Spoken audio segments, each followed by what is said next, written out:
Mic check 1 2 1 2. Kai Storm in the Brindley bringing you something new.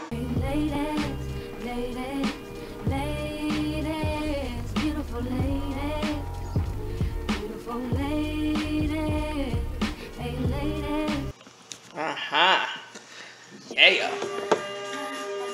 Ba-da-ba-ba.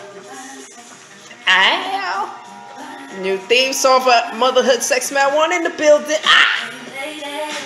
Ladies. True. Motherhood, sex, marijuana in the building, y'all. True. Where are sexy ladies at? Our Say beautiful, hey, independent, strong ladies. Hey, ladies. Yes. What's good, people? What is good, family? Motherhood, Sex, Marijuana in the building. In the building, honey. What's good? It's always good when we get together. You know how that shit goes. Shit. It truly is. It truly is, man. Stop playing. I've learned so much from you, and I am anticipating to learn more.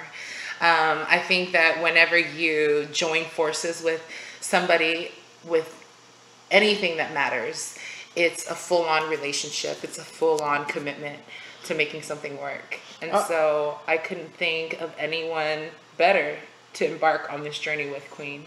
And I really mean that shit. Oh my God, girl. All I know is that I'm so glad I jumped into this opportunity and I'm rocking it with you. I'm rocking it with you because I recognized from the beginning this was an opportunity. So I was just like, yo, we gonna do this.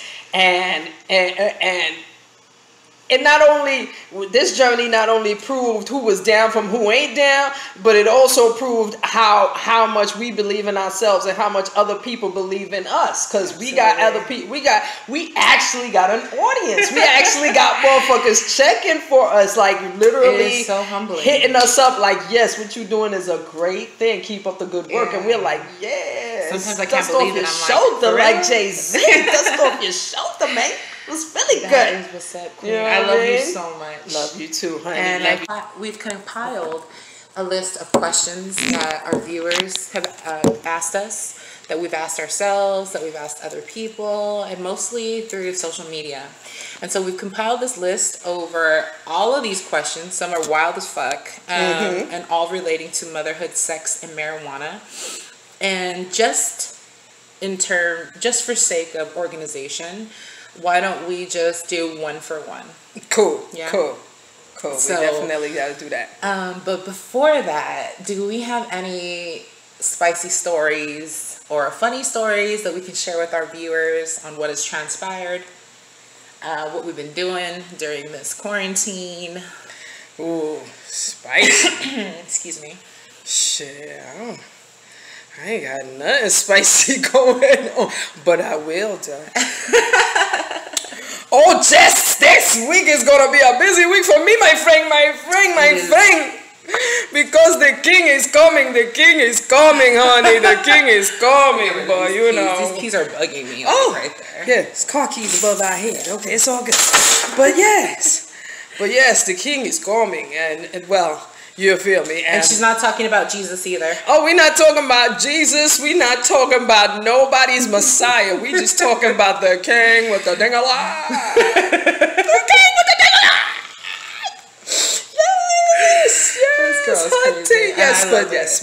Yes. My boo is coming to visit me. We're gonna spend his birthday together, and it's a beautiful thing. And you know what I'm saying, he's got business and pleasure. He's got to handle his child and make sure that she's not, flipping around and doing anything crazy with boys at 11 years old. But at the same time, he got to handle some grown business. Yeah, grown business, as he should. So what do you say we spark one of those up and we start with the questions? And I'm gonna go first. Go ahead, honey. Smoking while pregnant. What is your view, Kai Storm, girl, on smoking while pregnant? This is a problem. Ooh, I'm so sorry. That is I need to grab another.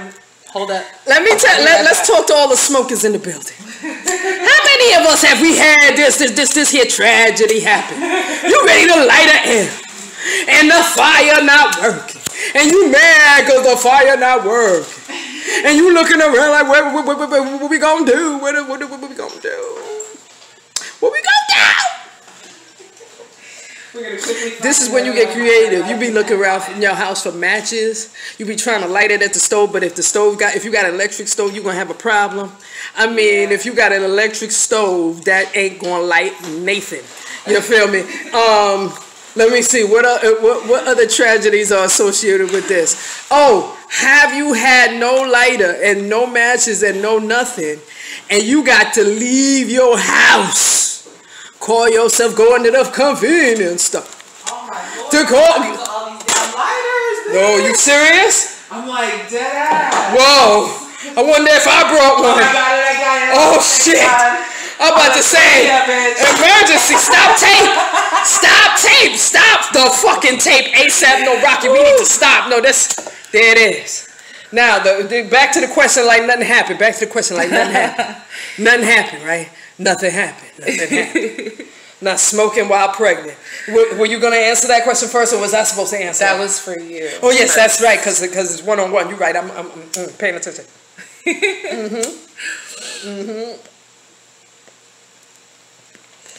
Been pregnant in my life 3 times.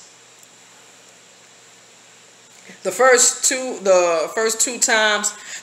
time I smoked because it was my first pregnancy, and you know, and I lived in New York, so the weed I was smoking wasn't strong, so I didn't feel guilty. I didn't feel any kind of way. The second time I was going through a lot of health problems, so I didn't really smoke because I didn't want to aggravate those health problems. Because ladies, we all know that after 35, because I had my second child after 35, I was 37, and the doctors treat you like a whole experiment. They treat you like your eggs are old, you're washed up, you shouldn't even be trying to have no baby. So, and I was having health problems. So, I didn't smoke. Third pregnancy? Oh shit, I lived out here, and anytime I smoked the crack that sells out here, bitch, I was like, ooh, my baby too high.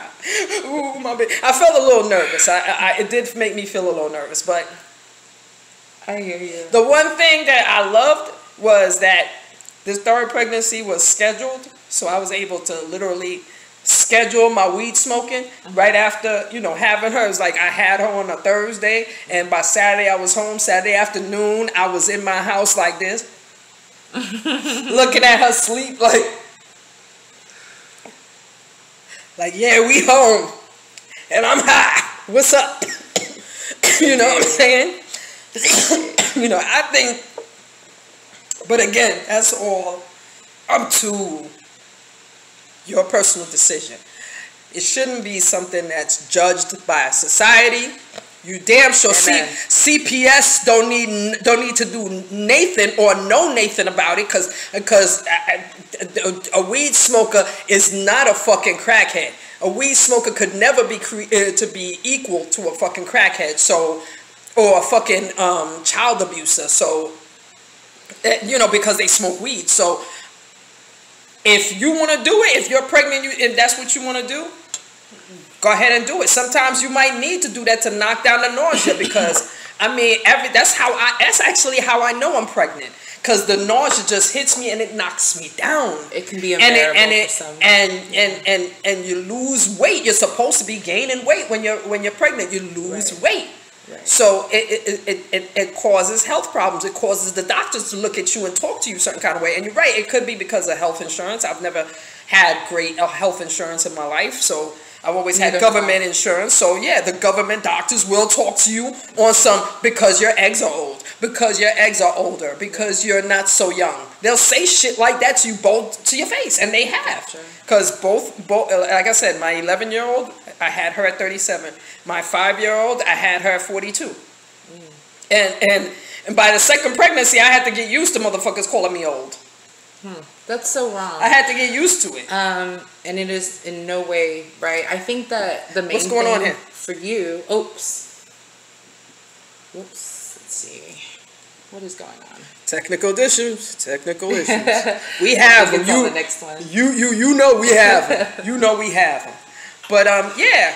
I think. But yeah, if you are pregnant and you have these questions, I think it's all about how you feel personally. We do suggest that you do your own research. Absolutely. Before I was pregnant, I did research on cannabis and cannabis while pregnant and cannabis after pregnancy. And I also suffered a lot from nausea and also depression.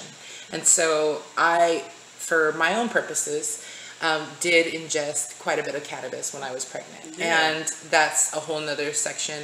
But yeah, thank you for that. I mean, we're not condoning anything. We're not doctors, and we're not claiming to know everything with regards to pregnancies and postpartum procedures. But for us, we're just sharing our experience. And the bottom line is, pregnancy is that it's that's individual that. You know what I'm saying? That everybody goes through it different.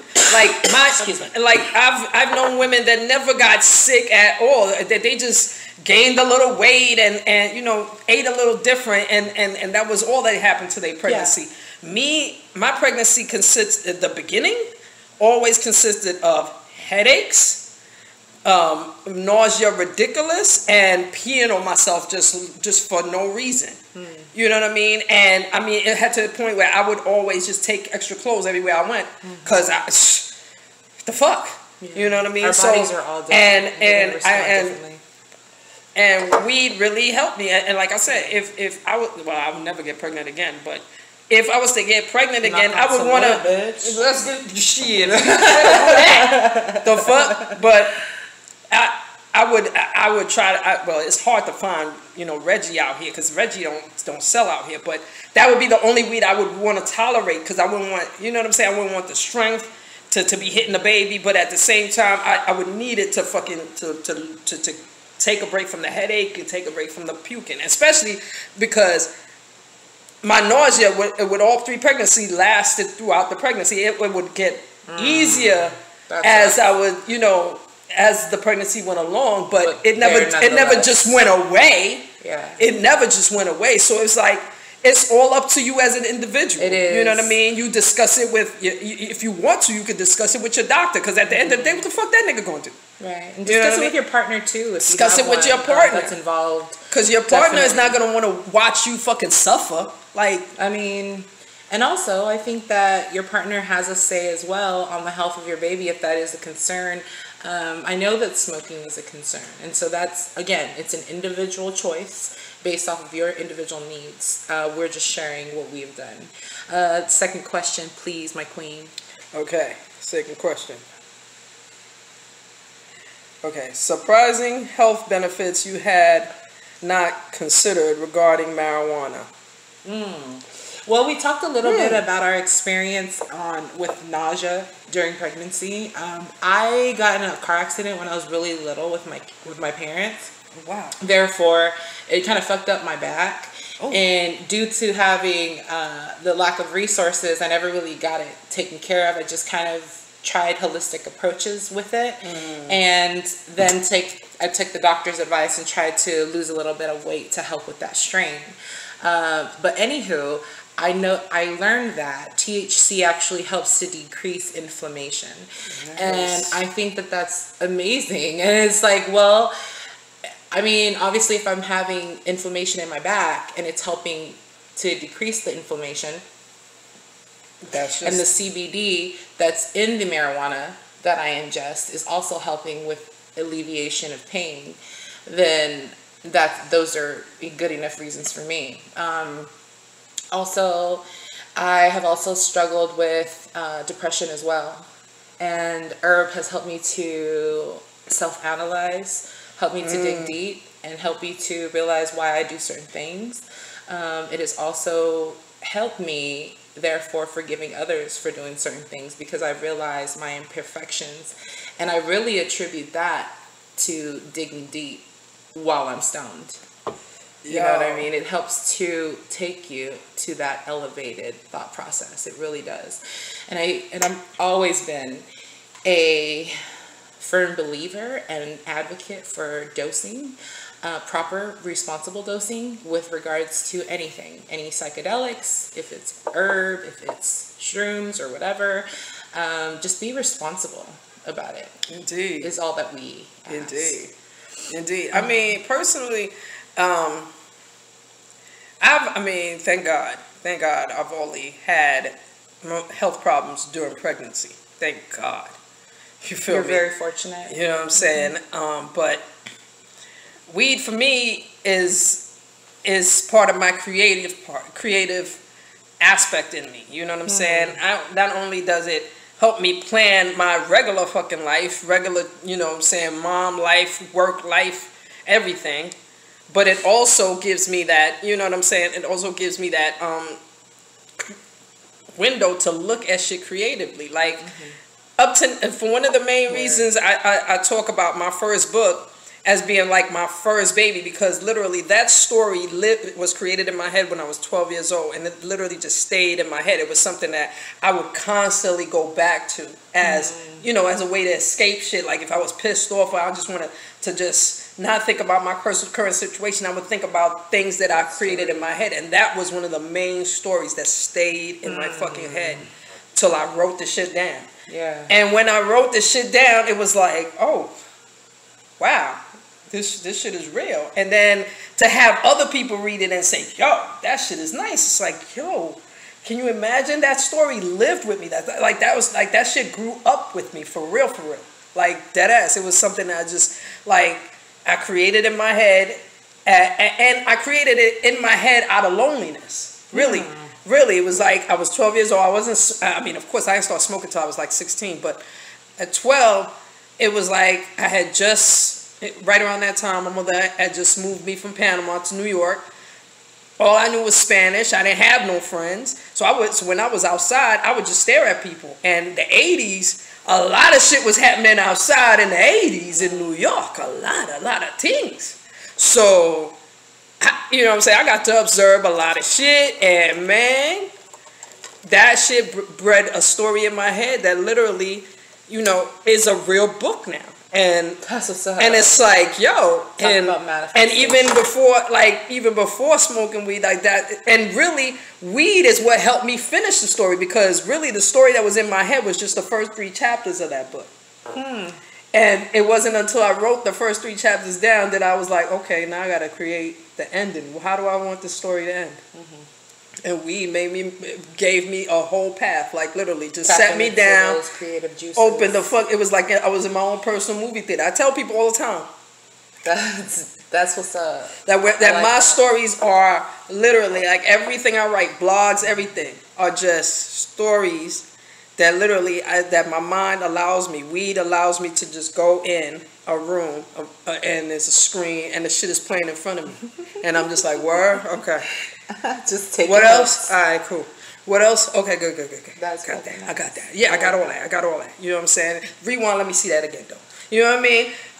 And that's how I create. So marijuana has always, if a health benefit would be for me, would be to create, because creating things has helped me, you know, live my life. It makes me feel like I'm living my life to fullest potential. You know what I'm saying? Everything I create, from the kids to the books to anything I touch my hands on, it makes me feel like I got my life got purpose. You know what I'm saying? Exactly. And I would venture even to say that it could save a motherfucker's life. Yo, tap into that creativity. Yo, best believe there's been anger moments in my life. There was a particular anger moment in my life that I'm not going to talk about the details because they're way too personal. Yeah. But, yo, there was an anger moment in my life. Queen. Okay? Where I dead ass was standing in front of somebody in a public motherfucking spot with cameras and everything. And I was getting ready to go fucking ape fucking shit and murder a motherfucker. Like I was getting ready allegedly to seriously say, fuck all this shit. Oh, you gonna die right now. Another benefit.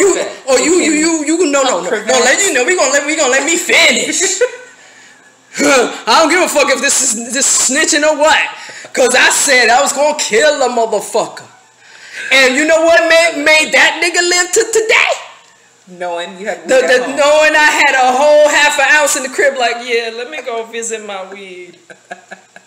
Let me get out of here and go visit my weed, and the weed will tell me why I am free and not in jail for doing anything crazy. That's wisdom. Yes. And literally, that was a good move. That was a good move. I was upset. I left the place upset, but best believe when I got home by the second L, I was like, what happened? That's right. Oh yeah, that's right. You Somebody too pretty pissed to me go the to fuck jail. off. They would. Yeah. Anyway, next question. What are the 5 best positions for receiving oral sex for women? Ooh. 5 best positions. My favorite is when I'm just laying there and he is rocking me. And I'm just like, yeah, king, go. Yeah, king, go. Ooh, ooh, ooh. And then when I come, he just pulls me in like, don't go nowhere. And I'm just like, stop. Stop. Fuck you mean, stop. Bring this pussy up. I'm like, yeah. That's my shit. Right there. That's my shit right there. Oh, Lord, that's my shit right there. That is. Honestly, if I could videotape it just one time. Oh, I need some water. Because if he let me videotape him just one time, but he wouldn't do that. He'd be like, nah, that's not funny because I don't know what you're going to do with that. I don't know what like, but I would never show anyone. I would just enjoy it with myself on a regular basis. You know what I'm saying? 3 or 4 times a day, I would enjoy it with myself. I would enjoy it at least 3 or 4 times with myself. You know what I'm saying? But he wouldn't allow no recording. He wouldn't allow no recording. Yeah, you gotta pay for that shit. You know so maybe he'd be mad. Maybe y'all can do a little business. As soon as I pull out my phone, be like, "What you doing?" Nothing. I wasn't doing nothing. Shit. Oh Lord. I just want to catch that angle. So that's number 1. What's number 2? Ooh, number 2. I'd say riding his face. I mean, riding his face is good. You know what I'm saying? Because you get to control the circles. You know what I'm saying? When you're laying back, he's controlling the circles. You're on top. You're controlling the circles. You know what I'm saying? And when he's drowning, he'll let you know. Get up. I'm trying. You're killing me here. All right, shift good. Your I got you. Sorry. All right, number 3. Not really sorry. Number 3. Ooh, I think it's only happened once in my life, maybe from the back. I was gonna say. Yeah, it's only happened. I think it's only happened like once. Yeah. From the back. That's a different experience. Cause you just like, wait, where you going? Oh, wait. Oh, wait. Where we going? Oh, stop! Don't go that far. 4. Shit, I don't know. I don't know. I mean, number 4 it's not really a position. It's just, I guess it's a circumstance. Okay. Because it's like one time and I love it to this day. I remember he did that to me. He just came in my house. I was knocked the fuck out sleep, and he just flipped the covers off me, dragged my fucking drawers off me, and just started going at me. And then when I came, he was like, okay, well, I'm gonna go home now because that's all I wanted. And I was just like, but that's fucking hot. But you can't go home. You got the dick with you. Bring the dick back. He's like, no, I'm going home. That's all I wanted. That's all I wanted. I came here specifically for that. Okay. That's hot. That particular to this day, I remember that shit. To this day. Shout out. Ooh, I'm telling too much of our secrets, ain't I, Daddy? I am. Shout out. I mean, nobody don't know. That's some real smooth shit. I mean, number 5. This is between me and you. Sort of. Anyhow, he a little mad right now. He might be a little mad right now, but whatever. Number 5. I don't know. Let's see. What else? Oh, the numerals, girl. The numerals. But see, this is another one that's really not a position, but this is just a circumstance. In the car. like bright as day on the parking lot of my job. So setting, like literally, okay, that's hot. Like literally, like dangerous in the sense that I could get fucking fired. You feel me? Yeah. I mean, the That's fact exciting. we could get arrested. Yeah. It's bright ass day. Right. You know what I'm saying? The tent Or on just get the tent on the caught, car wasn't period. the tent on the car wasn't that dark. You feel me? And it's an expensive car. We were black. That alone would have the police want to ask questions. You know what I'm saying? It was an expensive Mercedes. Lord. I'm telling too much, but I'm saying that there were so many reasons why we really shouldn't have, but we did it more than once. And him eating my pussy in an expensive car, bright as day, and going back to work swishing like, "Hey, ladies." Oh, my lunch was wonderful. What was your lunch like, ladies? What? I had a wonderful lunch. I ate well and everything. That's right. Everyone ate well.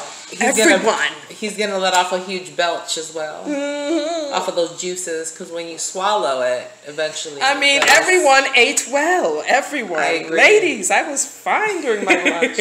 Oh my God! Because of course I worked around a whole bunch of Becky's and Karens, and of course Becky's and Karens always want to know how your lunch was. So I always tell them, yes, my lunch was wonderful. It was wonderful. You have no idea the wonderful lunch I had, honey. Karen doing that shit. Becky eating some organic. Oh, girl, Becky, you wish you could have had my lunch, bitch. You wish you could have had my lunch on her lunch. You wish you could have had my lunch. She ain't doing that. All right, Queen. Thank you for breaking that down. Girl, that was quite exciting. The last two wasn't positions, but they were settings. I mean, to me, settings are good too because again, if you have a history with somebody and y'all done went from here, there, everywhere, and done did, you know what I'm saying? The setting could be a part of the turn on. Dead ass. The setting is definitely could be part of the turn on. I like that. I mean, I really like that because you know what it becomes? It becomes mental stimulation. Hello. And mental stimulation goes a long way. I'm a sapiosexual. Sapiosexual means is that you got to turn me on with your mind. You feel me? And if you are good looking or attractive in any manner, that's just like the cream on the cake. But I mean, anybody can be attractive. It's but like, you gotta what are you about? Like, can you fuck me up here before you fuck me down there? Exactly. Can you fucking have me twirling and wet just from the sound of your voice? Just saying something, just to asking me what time it is. I mean, shit. Or pull off your drawers just to eat the pussy and then turn right around and go back home. That's some good shit. I mean, I was like looking at him like, what you mean you going home? What you mean? No, come lay the dick. Come lay the dick first before you go home. No, I'll go home. This pussy swishing around and talking about I only came to eat the pussy. I mean, you only came to eat the pussy. No, I'm gonna need you to do a little bit more. Do a little bit more. Swing the dick. There's this quote that says that way. That way. A way to a woman's heart, something along the lines of is through like pain or like some kind of torture. The way to a woman's heart. Hey, I'm going to look up this quote, okay? This ain't verbatim. But it's something to the effect of to gain a woman's heart, you have to put her through some sort of torture. You feel me? So I don't think they're talking about abusing the bitch or the queen or hurting somebody that way. But you've got to fuck somebody up here. And you've got to pull them in. A mental turn on is definitely everything. It shouldn't just be physical. It shouldn't.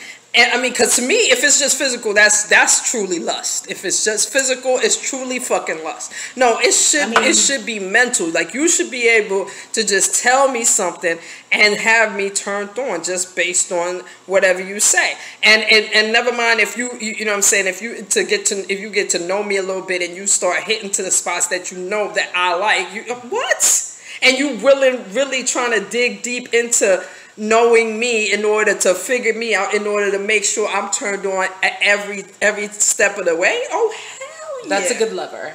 Somebody that, and it takes a while to kind of get that experience. If, I don't know, maybe it doesn't. Some people can have like a great lover the first time around. I don't fucking know, but I didn't. It depends. I mean, it took a while for me. It depends on emotion too.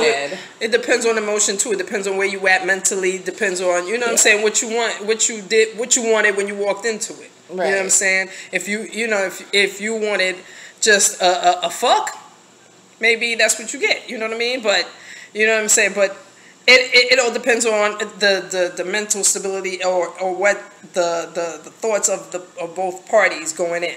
I agree. You know what I mean? Switching it up a little bit, the next question is regarding, I'll let you answer it. Which question are we talking about? The number one, that one right there? Yeah. Smoking etiquette? Yeah. Smoking etiquette. Regarding smoking etiquette, this is what I can say about that. Okay, I got you. Okay, like that's what I was about to say. What we talking about? Smoking etiquette. There's like, definitely, just like when you go and eat dinner. Okay, yeah. Motherfuckers are using their salad fork and they're using their napkin and putting it on their fucking lap. There is etiquette smoking weed, and I want to talk about it. Okay. First of all, if you're gonna smoke the blunt, ash the shit before you pass it. Okay, this is not even in any particular order, because first and foremost, if you're gonna come to a smoking session, you better bring some weed. Ooh, child, don't be the freeloader. I used to be the freeloader. I'm gonna tell you how I used to get cussed out. Because when I was 16 to 20, I was a freeloader, but that means I didn't have no money, honey. Oh, bitch! But motherfuckers that have money that are trying to smoke up all the bitches' weed, no, that's not happening. Oh no, bitch! That's a whole different thing. That's when you got like, okay, you're my girl, right? All it takes is a word. I could be like telling you, hey, I'm dry. I don't have shit. I would love to put it on. That's a whole different thing. You feel me? That's etiquette. That's part of etiquette. You're communicating with somebody why you cannot bring weed to the smoking session. Exactly. Don't fucking come over there without communication. I'm sorry. This is motherfuckers that smoke every fucking day. If you're smoking here and there for your birthday, or you know what I'm saying, and it's kind of like a big deal, this is probably not a conversation for you. Do whatever the fuck you want. But if you're a motherfucker that smokes every fucking day, I'm gonna expect you to know something. And then another thing, if you just got done eating your man's ass, eating your girl's ass, sicking her toes, don't fucking roll the blunt, okay? Listerine in your mouth, because yes, it's an. I wear the pussy clot you just is what kind of nastiness fuckery you just said? No, let me stop you right there, son. Stop blood clot right now. What kind of Nancy Amzos fuckery you talking here? We said what? What? No! Maybe that's a bit far-fetched, but bitch, there are rules when you smoke weed. If you, first and furthermore, if that is the kind of fuckery you into, please excuse yourself from my motherfucking weed. Bitch, if I see you touching my weed, I swear to God, if I see you touching my weed, Lord, have mercy, and you say some shit like that, I'm gonna punch you in your face. Actually, I'm gonna just switch to the next question, yo. Your friends or family ever judge you on your cannabis use? Oh hell yeah! Me and my mama just had a fucking argument. She still be trying to tell me don't go outside. I'm like, nigga, I gotta go outside and get food and weed. Food and weed, both necessary items. Oh, weed is necessary. Eggs, fucking exactly. You don't see me in jail or doing no dumb shit, right? Because I get high. That's what the fuck. I see. So shit, I take care of my kids, my life, and my family. I still buy weed, and I buy weed legally instead of I mean, if anything, you should be more happy that I'm buying weed legally instead of how I used to buy weed in New York. I mean, because New York ain't no legal weed. You get caught with weed, you possibly, well, maybe not in the Rona situation, but Okay, so you have experienced that. If you're just Hell tuning yeah, in, I actually got locked up for weed. What the fuck? If you're just tuning in, we're talking about just questions that we have been asked on our social media platforms that we're specifically addressing right now. So we just compiled this list and we're just going through it. That's all we're doing right now. And this is very interesting. If you have any comments or any of your own stories about these, please share it. Email it too if it's lengthy. We would love to hear what you have to say. Okay. Also. Shoot, I like the next question though. Okay. Orgasms. How often? Okay. So, real shit, if I don't have an orgasm in a day, if I don't have at least one a day, I'm talking about very modest, right? Then I kind of get a little crazy. I get a little moody. It's similar to if I was like hungry or tired or just fussy for whatever reason. Like I dead ass would have an argument if I don't get that shit. So yeah, but here's the thing though. I've taken upon myself to make sure that I am in control of my orgasm. So whether I'm in a relationship, it doesn't even matter. Like I gotta come, you know, and I have a lot of kids and we have a small place. So it's not always easy to get my masturbation on. The best time is in the shower, because that's when I'm completely or usually unbothered. And so one of the things that I would suggest if you are a mama or anybody who lives with a lot of people and you trying to get your rocks off, I would suggest going in the shower, taking a toy with you, something that's silicone based. I use it's a stone. It's from the Shock Rub line, and it's called the Black Obsidian. And that's my black mamba, and I fuck her in the shower, or fuck him in the shower, as often as possible. And so that does a number of things for me. For one thing, it relaxes me. Like there's nothing better than to have an orgasm, because you release all these endorphins and you feel so good. You know, you feel released. And if you don't do that, you have this pressure, you know what I mean? And that's why people make jokes like, yeah, that person needs to get laid. Well, they probably do, or they probably just need to rub one out. And so I've always been an advocate for masturbation. If you want any suggestions on any sex toys, I would love to talk to you. Definitely. There are definitely some toys that I would endorse. And shout out to Entice Me Soirees. I'm a sexinista with them. And a sexinista pretty much is just somebody that's very sexually positive, someone that cares about their sexual health and cares about what they're putting into their body sexually. And so that could be in the form of humans and in the form of sexual toys and whatnot. I have my personal favorites, and I will put it down in the link. And if anyone has any questions, just DM us and email us, like we said, podcast.msm@gmail.com. Exactly. And so how many times do you come a day? I could say, you know, sometimes I could go a couple days, you know what I mean, where I'm just like, you know, just chilling. All right, you know, I'm chilling. Or, you know what I mean, but there's sometimes when I'm smoking, you know what I'm saying, especially if I'm in conversations with my king, you know, I definitely will see, he'll say something, I'll say something, and then it's like, you know what I mean, why not, let's do it right here. I mean, it don't matter that I'm actually clocked into work and supposed to be working, and he's supposed to be working. Allegedly. You know what I mean, it don't matter. You know what I mean. But, shit, hell yeah. But, I mean, I feel like when I'm around him and even when he just comes through for the weekend or whatever, still, we have plenty. You know what I'm saying? That'll keep me quiet for a couple days, but I'll just be like chilling. You know what I mean? Like I'm good. You know what I mean? Like yeah, I'm chilling. You know what I mean? But then there's moments where I'm like, okay, well, wait a minute.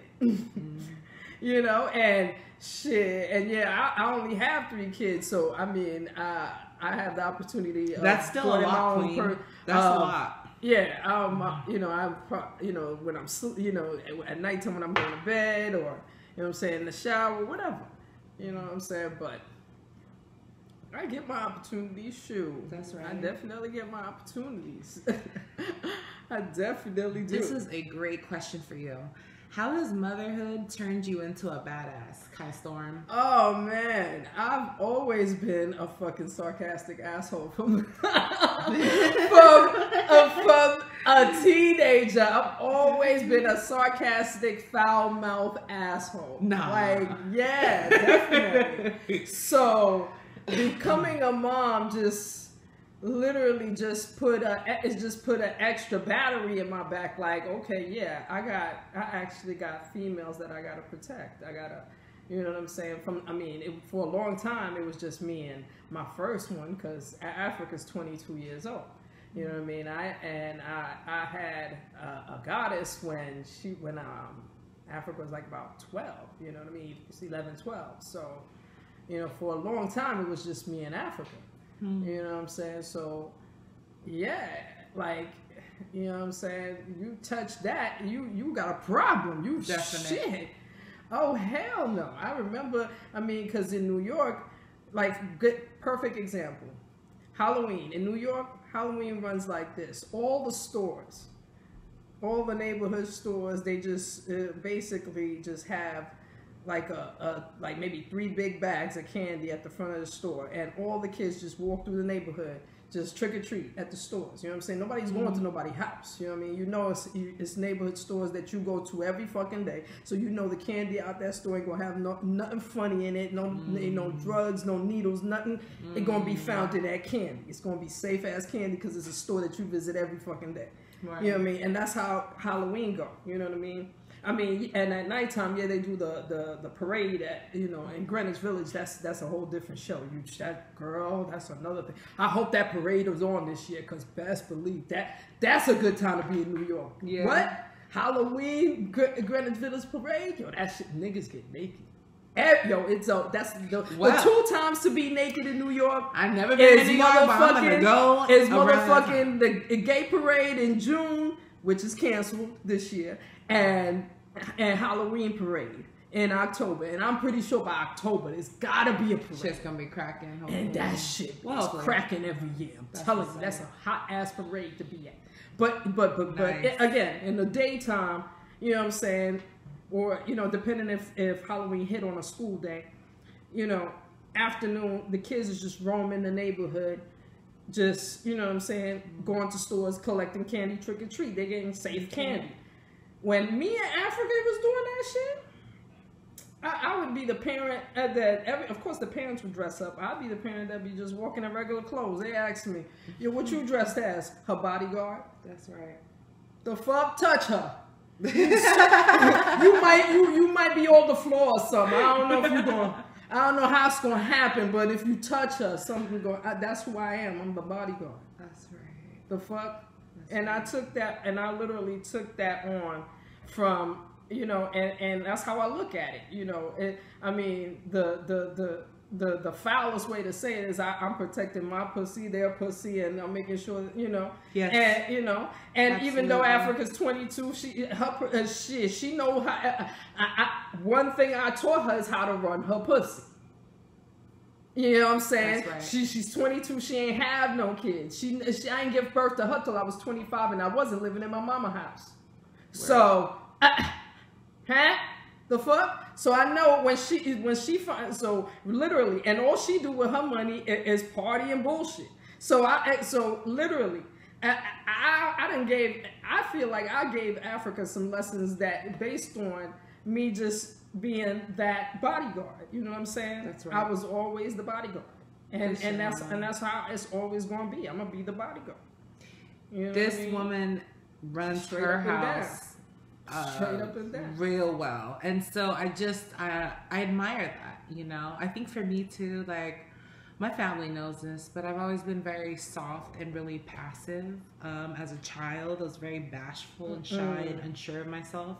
It's mainly because of how I grew up, and I never knew my power until I got older. However, having my daughter, who's now 4 years old, completely changed me. Yeah. Because, like she said, I could allegedly kill a motherfucker if they deserved it. And if they tried to come. And I would never even think to utter those words prior to having a kid. But best believe that's a real fucking thought. That's a real thought. Especially if, you know, if at any point in time during your life you went through some shit as a woman, you automatically looking at your own girls like, ain't nobody gonna do that to you. Absolutely not. Nah, it's crazy. And now I've been blessed with even more daughters. Like, doing that. And it's a huge responsibility. I'd gladly put you down. There's one thing I remember. I was talking to this one guy, right, that I used to work with,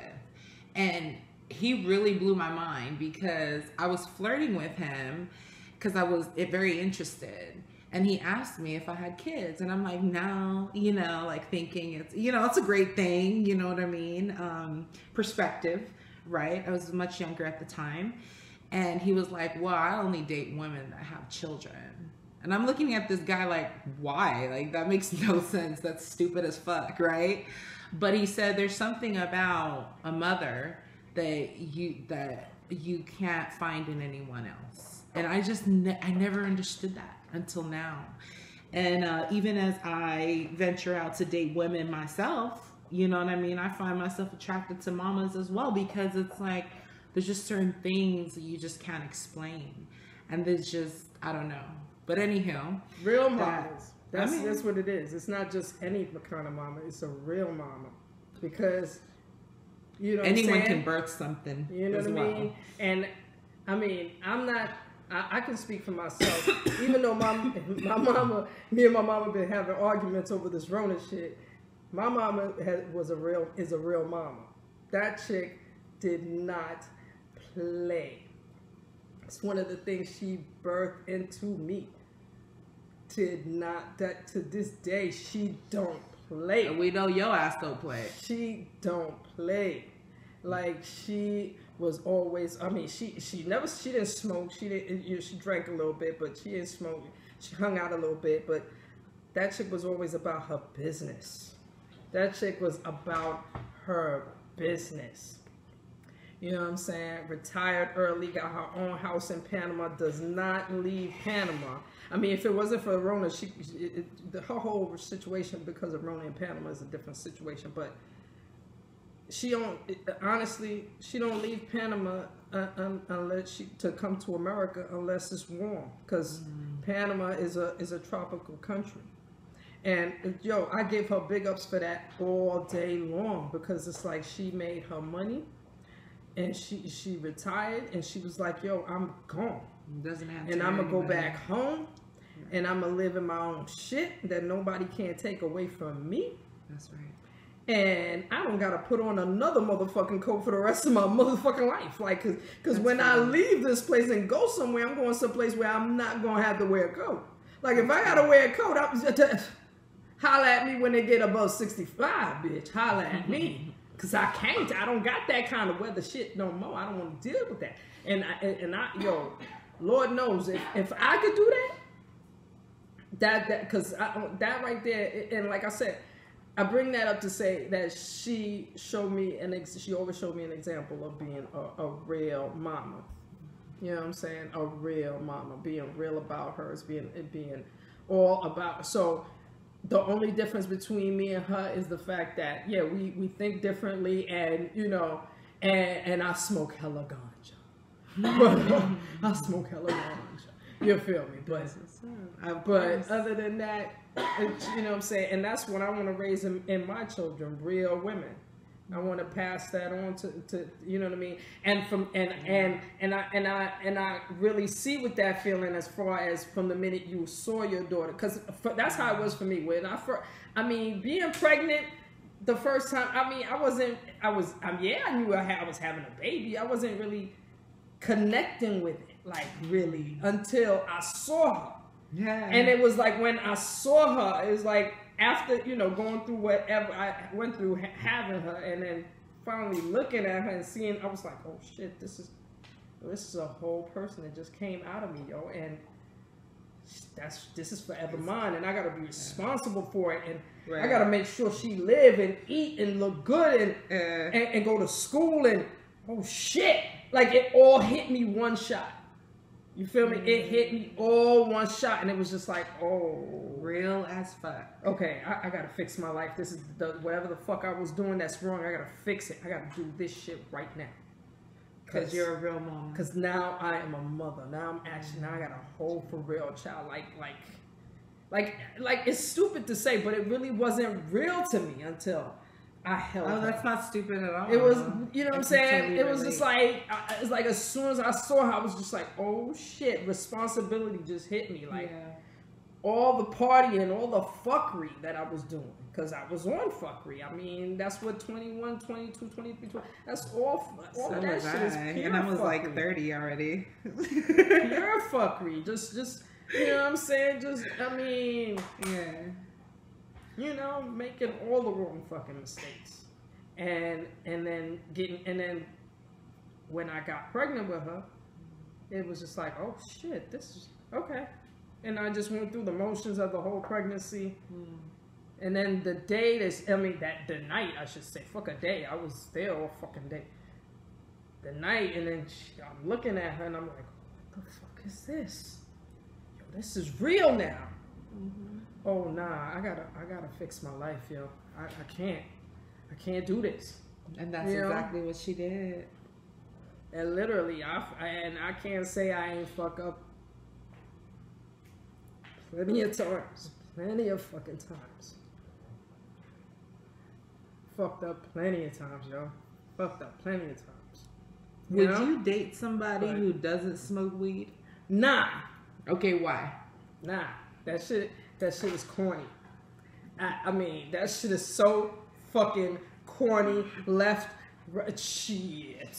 That shit never ever worked out in my past. I mean, I ain't dating now. Let's keep it real. I ain't dating now. Yeah, she's taken. I'm well taken. But if you're trying to get her and you don't smoke, you don't even have a chance. No. That was never. No, back in the day, though, I remember the first dude that I remember that shit so clear because it was like Africa was like 4 years old, and bruh, I met this dude, and all of a sudden, and I liked him, and we, you know what I'm saying, and then we went out on a date, we was at the movies, hung out, came back to my crib, I sat there, I'm rolling, he's talking, I'm rolling, and he's watching me roll, and as soon as I pick up the light and do this nigga said, oh, you gonna like that here? I said, nigga, this is my house. Where we at? I looked around like, where we at? Wait. What a stupid question. Let me go outside and stick my key in the door and see if it worked. And then I'm gonna let you know if I'm a light weed in my motherfucking house. Yes, sir. Cause I literally looked at him like, what? And he was like, nah, because I don't smoke and I don't really want that around me. I was like, but this is my house though. And I told you I smoke weed. And you have some nerve. You what the? And whoever thinks he's right. And bro was like, well, I'm going to go ahead and go then. And I said, well, I'm going to go ahead and like this then because this is, because literally, I mean, first of all, you again, if you had an issue with me smoking, you should have automatically told me that you're not gonna have me and you can't go nowhere. Yeah, that sounds like some poor. You know what I'm saying? Me and you can't go nowhere. So I, you know what I'm saying? I on the other hand, and I love that we have different views. I would date somebody who didn't smoke. However, you're not getting in the way of me smoking at all. But that's my point. That somebody that doesn't smoke would get, because like that was like I mean that's long as literally they leave me the fuck alone, then that's cool. Literally the fuck. I mean, I think that, matter of fact, that's probably the only dude that I ever had that was on some shit. Because literally once we share that I smoke and you don't, then we're not incompatible. We're clearly not, because I'm not going. No, that's not gonna work. Yeah. You know what I'm saying? Like, it's not gonna work. It never, shit. Like I said, your man asked me, are you gonna like that here? I said, I looked around. I said, wait a minute. His name where we at? Is Nervy Ned. We just got nervy here. As fuck. We just got here and you realize this is my house because I opened the door with a key. So... Did you give him some pussy? Hell no. Hell no. Like I said, your man instantly was like, are you gonna like that? And I was like, yeah, well, I gotta go. Well, bye. Let me open the door for you while I like this. I like this, I'm gonna open the door for you. Because I'm gonna light it as soon as while I'm opening the door. That's a case of the micro reveals the macro. Like, what so the that fuck question are you talking about? just speaks volumes of his stupidity. Like that was a dumb mistake. Like, bruh. All right, though. What's next here? We already did that one. Ooh. Should an employer be able to fire you if you get caught smoking on the job or high on the job? If they have reason to believe that you're high on the job. Real talk. It's a damn shame that we live in a legal fucking state. Where weed is legal, and yet there are jobs that will tell you got a piss test for them, and the piss test includes testing for marijuana. And if you don't have a medical reason that you are intaking marijuana, then you will not keep your job, and that is ridiculous as fuck. Because if you ever, I'm not, one, you know what I'm saying? First of all, let me just say that I've always been one to watch people, you know what I'm saying? You know what I'm saying? When cause, you know what I'm saying? People behavior, you get to catch some shit sometimes, you know what I mean? And one thing that I've gotten to watch at one point when standing at a bus stop across the street from a weed store is being and waiting for that bus. Within the 10 minutes the bus takes to get there and pick my ass up, I get to see all kinds of people strolling their asses into a marijuana store. I'm not talking about just the rapper lookalikes, the skateboarder kind of dudes, the hippies.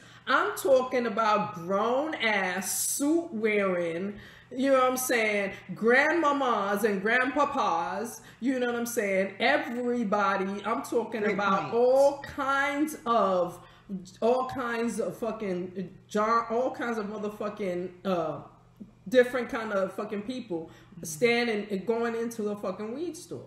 You know what I'm saying? Now that the Rona, because of the Rona, we got to stand online. So yeah, you get to see the kind of people that's going into the store. I mean, and that's one of the things I like about Seattle's Hempfest, because Seattle's Hempfest not only shows me how much black people out here, but how much people in general love motherfucking marijuana.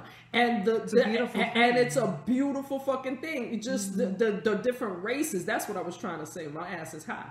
That, you know, but all the different races and colors that we actually see what you actually see a sort of small bit of culture.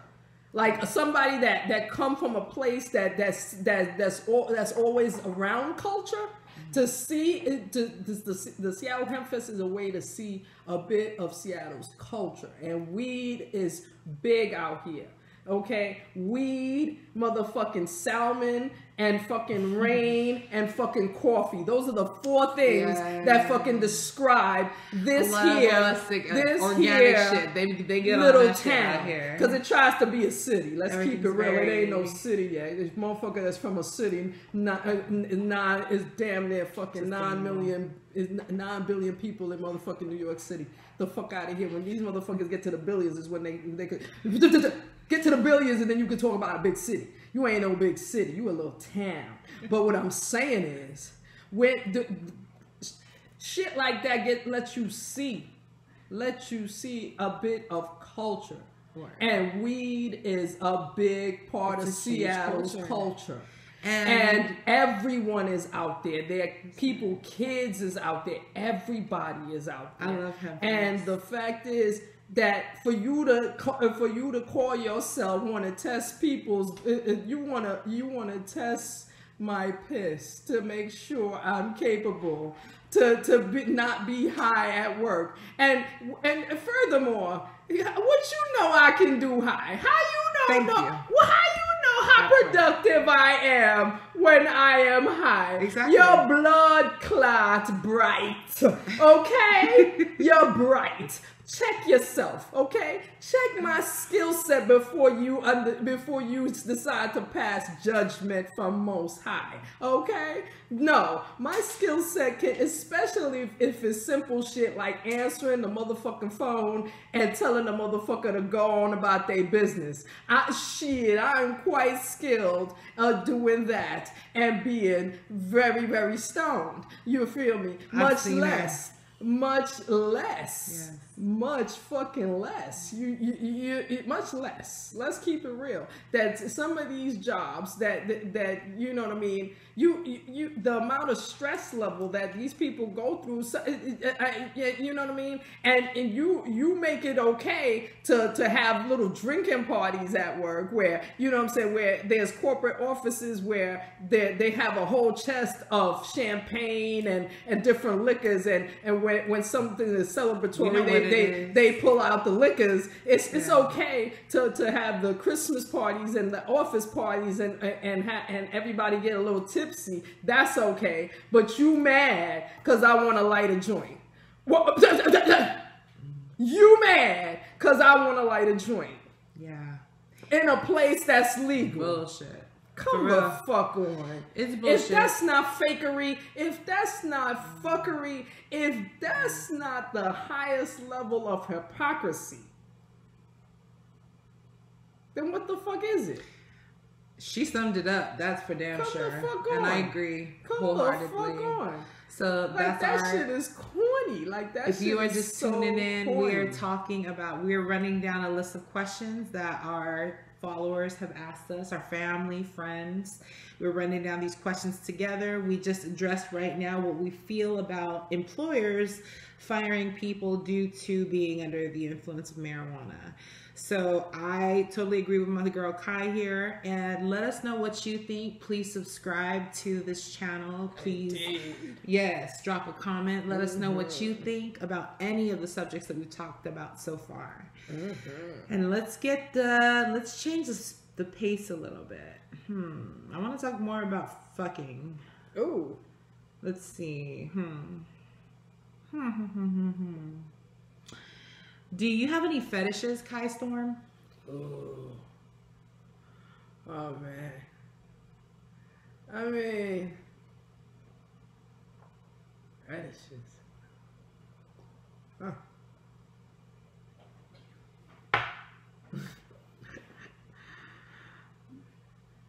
I mean, shit. My fetishes are corny though. My fetishes please don't. Tattoos in my nails, like literally, like they have nothing to do with sex. Like that's okay. That shit is so corny, but it's true. It's like nah, you got a fetish for big dick. Well, bitch, that's a fetish. What you like? What do you like? Shorty? I mean, I don't want to describe. I already told too much about business. He probably sitting there like, see, stop talking. You telling everybody everything about us. It's not nice. You know? No disrespect, but you had a whole life before him. So how freaky can you get, bitch? How freaky can you get? Call marijuana. Motherhood sex marijuana. Lord have mercy. Big dick is really oh my god.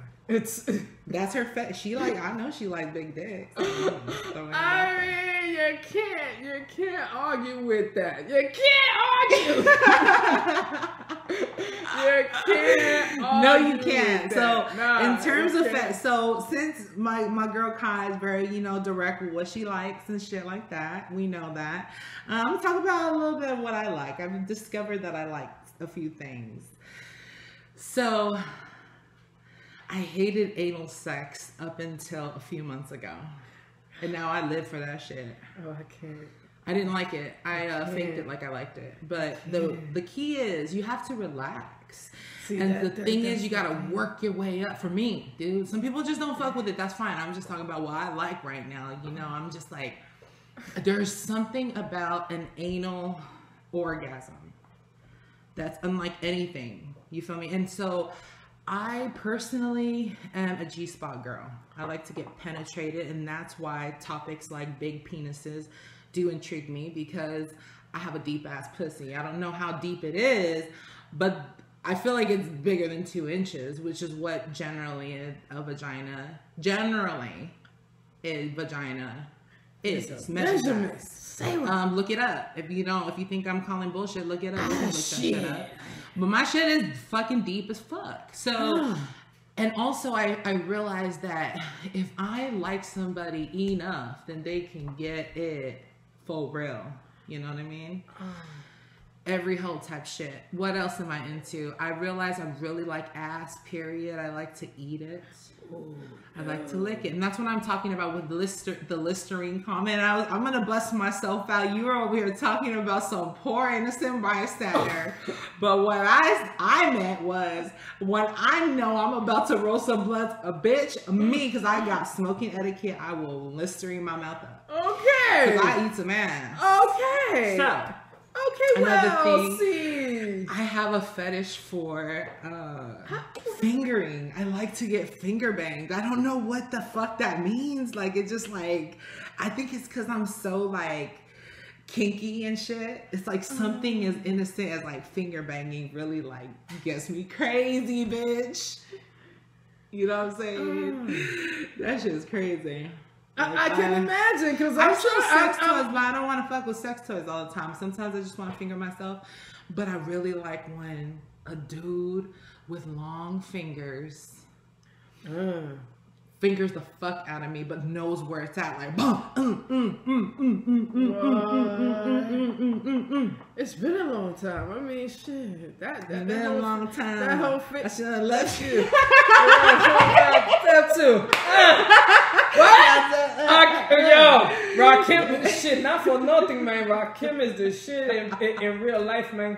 I saw him perform. I couldn't even talk, man. I was standing right here. He was standing right there. I was touching his shoes. I couldn't even talk. I was like, oh my goodness, Rakim, the God, look at him. He looks so good. I can't do it. I can't even talk to you. Oh, I want to say I love you, but I can't even do it. Also, I have a fetish for sucking dick. So I'm so excited because we have some exciting shit. I agree with that. With regards to speaking of sucking dick, I'm not gonna say shit. We ain't gonna say shit now. Fellatio. Yes, we got some cool shit coming out in the building for sure. Let me tell you something. I love sucking dick. And I love giving head, period, even to women too. I love sucking pussy. If you are clean, you can get licked anywhere, bitch. If you're clean. So that's the requirements. Clean. And I have to like you. And I have to like you. Or else, bitch ain't thirsty. Let's just say that. Because I don't want your pum pum if it's dirty. So, let's go to the next question. When was the last time you had sex in public? Whoa. I'm trying to think too. It's been a minute. It doesn't mean I'm opposed to it. It just been a minute. We ain't opposed to it, but motherfuckers raising kids over here. Let me think when that had that happen. I'm gonna let you think about that because I'm gonna excuse myself for just 1 second. I'll be back. When that had happened. Shit. I mean, the last time I can't remember the last time. But shit, the most memorable time. Shit. I'm talking about 40. What was it? No, it was motherfucking 36. Yeah, Madison and 36. Yes. Madison Avenue, 36. NYC. Yes. Denali truck. Yes. The Denali truck with the tent that you could be standing in, like you could be at the mirror outside like this. You could be standing outside of the Denali and standing in front of the mirror. I mean, not in front of the mirror, but at the window like this. Can't see what the fuck is going inside. And yes, me and he, bright as day. Get it, queen. That's right. Afternoon. Nobody can see what the fuck. You could be like this. That's how the tent was. The tent was serious. We could see what the fuck it was going on outside. But you come up to the window like this. You come up to the mirror like this. Any one of the mirrors of the truck. And it was a big Denali truck.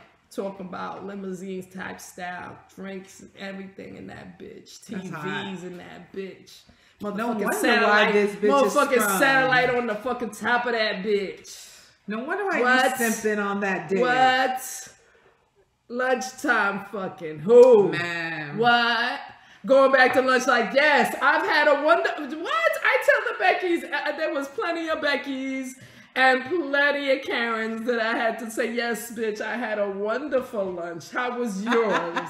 You and your organic salad. How was it? Now, me and my full meat salad. Me and my full meat salad. We was fat. And your Taylor Swift playlist. The fuck out of here. So stop playing. So yes.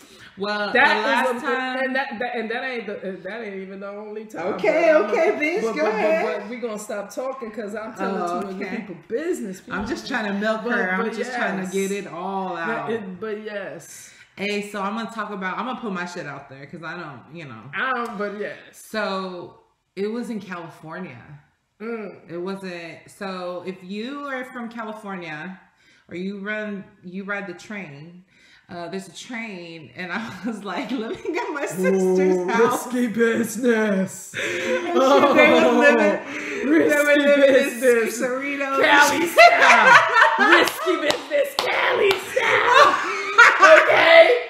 Risky business, Cali style. Because my little sister's here right now, and I never told her this. Risky business happened in New York, and you had your Cali risky business. Nice. So check this out, right? This was using public transportation. I was on the Green Line, heading towards Cerritos, and I was meeting my partner, who was coming the opposite direction. I don't fucking remember. But anywho, we did not have a spot of our own. I was living with my sister.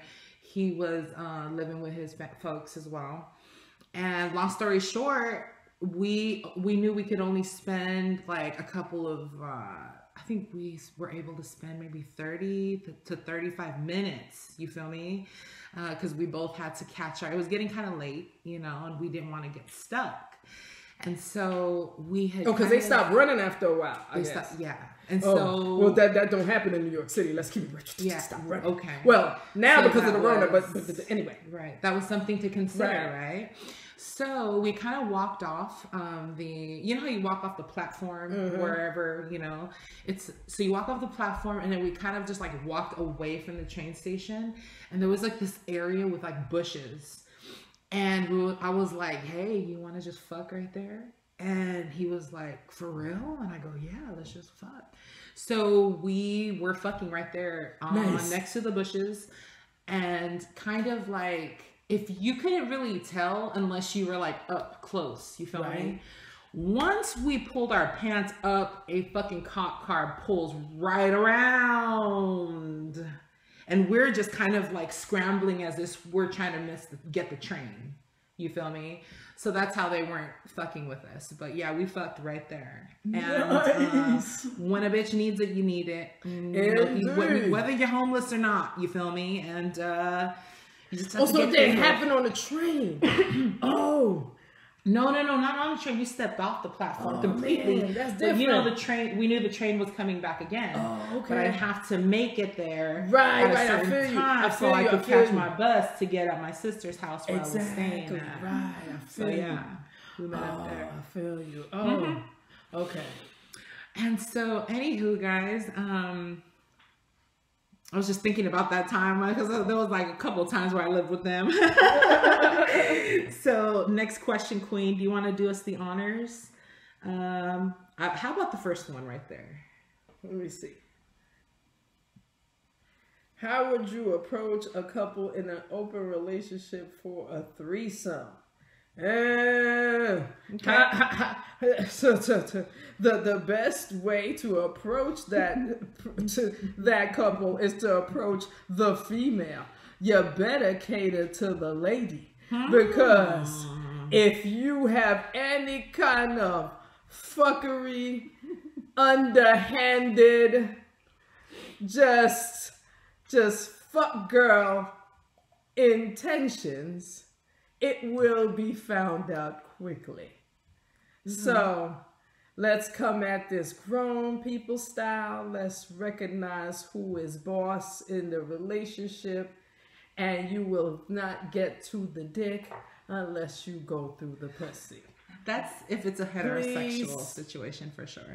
And yes, yes, but even, and let's say, yeah, if it's you and another dude, and yeah, he would have to respect your dude. He would have to go through him. He would have to, you know what I'm saying?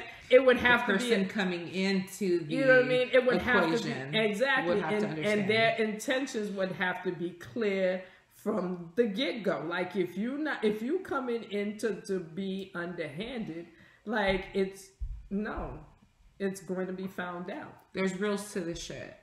So it's a delicate balance for reals, being in an open relationship that way, and have talked about incorporating different women particularly into our relationship. And so here's the thing, right? There's etiquette just like there is with anything. There's order. And so just because somebody is very open-minded and very sexual in nature, that doesn't mean that they don't have their own boundaries. It doesn't mean that they don't demand respect in some regard. You know what I mean? So let's see, example. Excuse me. If I find a little lady that I'd like to bring to the altar of love, I would come at her on some like, hey, it's a package deal. This is something that, you know, me and my partner are willing to try. However, we're not going to be cuddling with the bitch. I'm not going to be looking to pay anybody's tuition or anything of the sort. You come and you fuck and you go. So no, yeah, dead ass. Like this is not a relationship. Correct. So in that regard, so I think that has to be all up front. Like for example, right? If you're in a marriage, if you are in a business partnership, you got to talk about money. Like you got to have that conversation, or else people are going to act funny once the money gets there. And that's why I'm glad that my queen and I, on a side note, we came together and like, hey, we really see this in this vision, and we don't want something as silly as money to get involved. And so we talked about that. Exactly. And we made that a decision between us, and it's no one's business. Exactly. So this is the thing with regards to that. It's like there's order to this. You feel me? Like trying to bring it around full circle. Like you have to address these issues because we're still human. I still have feelings. That she has feelings, he has feelings, whomever is, and we are exchanging energy in a real ass way. So yes, I'm going to have a conversation with you. It's not gonna be, and we're not talking about those fly by night. You're up in the club, you're just willy nilly. That's a whole nother subject. I'm talking about we are actually considering having a consensual experience. Fantasy, if you will. There has to be rules to it, unless you want to just take a gamble and find out why there should have been rules to it. You feel me? As confident as you are, jealousy is still a thing. Indeed. And so you need to consider that as well. So I think if you are looking to exchange energies with more than one person, it is a responsibility factor as well. Just as if you're smoking, just as if you choose to do whatever psychedelics, you know, that work for you. It is completely about being responsible. Okay. And then, so I had an experience that kind of went sour in that way. And because I'm so open-minded, and if you're somebody who is open-minded and then you have somebody trying to do some shady shit, it's like, well, why is that? Why the shadiness? Why even withdraw information or withhold information? Why? Because your intentions were questionable. And so that is huge. And I think that with regards to this question right here, how would you approach a couple in an open relationship for a threesome? It's as easy as having a conversation. I find y'all very attractive. I find you particularly attractive, but I know that you come in a package and I just want to be forthright. If I was attracted to a couple, that's how I would come at it. Dead ass. What's up? And I would, out of respect from what my sis said, assuming it's a heterosexual relationship, I would take the route of going with the queen first. You know what I mean? And there's reasons why we say that. You know what I mean? It's a thing of respect, particularly if it's another strong woman, you know what I mean, that you happen to respect. And so assuming that you respect this woman and you respect yourself and you respect the situation, you do need to go about it properly. Dead ass. I think that's pretty much all we need to say about that. And then we talked about sex in public. I'll let you choose what you would like to ask and talk about. Let me see. Would you quit your job to work in the cannabis industry? If it paid me more than I'm getting paid now, hell the fuck yeah. You damn right. Cause I mean, the only thing about that I could be honest about, that I actually have said on our podcast in previous, lives or whatever, like I'm not really, knowledgeable. I'm not fully knowledgeable on indica, sativa. You know what I'm saying? And that's not because that's just because I choose not to pay attention to it. You know what I'm saying? Because while I was smoking it, but the fact is, me learning some shit like that would take nothing, and being part of, you know what I'm saying, and being part of the business that I'm in, just in the entertainment business, I could certainly, write articles in some of these weed magazines. I definitely, I mean, I'm not a full professional photographer yet, but I can get there. You know what I'm saying? And so, I absolutely feel professional. You know what I'm saying? I absolutely feel I have, the capabilities to work in the cannabis industry. And if there was a job that I could get that was paying me more than I'm getting paid right now, oh, indeed.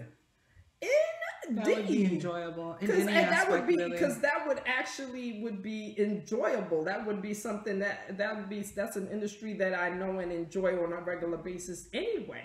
Absolutely. So it would just make sense that, you know what I'm saying? It would just make sense. Have you ever been a bud tender? Nah. Okay. Nah, but it's true. It was one of the best jobs ever. I think as long as it taught me a lot as well. And you're right. You could actually learn anything and everything in a few hours that you needed to know just to get started, because no one's going to know everything about anything at once. You feel me? Exactly. And so I think that the cannabis industry is booming. I mean, I don't think it is. And so you all would attest to that. I mean, and I want a slice of that pie. But here's the thing though. I want the slice on the other side. You know what I'm saying? In other words, there's nothing wrong with being a bud tender at all. It was one of the best jobs ever. But learning as a bud tender is what I wanted to do. While I was a bud tender, I shortly realized how I should be the person who's actually purchasing the weed for the store. I realized that, I would actually be better fit for doing that job. Exactly. Not because I felt like I was a know-it-all at all, because once I learned the inner workings of the business, I was taking a side as to what slice of the pie that I want. You feel me? And so I think that we're in a great position right now where we can have anything really. It's just a matter of what we want. I think it's a great investment. I think investing is, I'm not an investor. I mean, I'm not an investing professional. You know what I'm saying? I am an investor. She's an investor as well. But, you know, it's not a bad investment to consider. I mean, the fact is, it is booming. I mean, I'm not sure when it was, but sometime last week, I shared an article on our page that was talking about a weed store having a fucking drive-through window. Like, a drive-through window, I said. I can't hate on it. I think that's brilliant. That's that's brilliant. Absolutely. Brilliant. Get your a money. Drive-through window? And it would just be like, it wouldn't be like work. It would be just straight up, even if we were trimming plants, how peaceful would that be? Like, how awesome of a job would that be if that's what you're into anyway? Like, literally, like the industry is booming. It's recreating itself, and especially in this Rona shit where it's been deemed necessary. Hello. It's been deemed necessary. It's more recreating itself to be a booming business. So it's like, yes, why not? If a fucking job was available that literally would allow you to do what you want creatively, and was paying you the money you want, I'd be writing that resignation letter in a shit. With stars and bells and smiley faces. Like, I had fun. I gotta go. Yes, I love it. Word. Girl, what was that? Next, let's see. Don't worry about that. Okay. I just was like, I totally just like zoned out right now. But I have a question for you. You have an hour to smoke a whole drawer full of the dankest weed on earth. You got to pick 3 people. To smoke the weed with me? Dead or alive. Ooh. A whole drawer full of the fucking dankest weed, and you only have 1 hour. To smoke that shit. All of that shit. And you need, and I need 3 people with me. Yep, you get to only pick 3 people to smoke all Dead this or week. alive. Dead or alive. Okay, first and foremost, I would need to smoke with Biggie, motherfucking Small, Notorious B.I.G. Why I say Notorious B.I.G.? Because your man, I don't remember which record but at the end of the record, all you heard him, he took a pull of something. And his whole chest, you heard him, he was coughing. And then at the end, he said, yo, hit this, chief. That shit is nice. And I was, up to now, I love that part. I'd be like, oh shit, because Biggie was probably smoking some heavy ass shit. And literally, as soon as he stopped coughing, he's like, nah, this shit here, right. Hit this, chief. Like, yeah, hit this. Big ups to Biggie. So Biggie. You know what I'm saying? Tupac. Because I would want to be like, listen, and both of y'all need to tell y'all niggas, I know I know in the afterlife y'all apologize to each other, but let the people see so that everybody can shut the fuck up, because up to now, motherfuckers still talking about y'all. You know what I'm saying? And tell the people who killed y'all, by the way. The fuck? Please tell the people who killed y'all, by the way. You know what I'm saying? No. You know what I'm saying?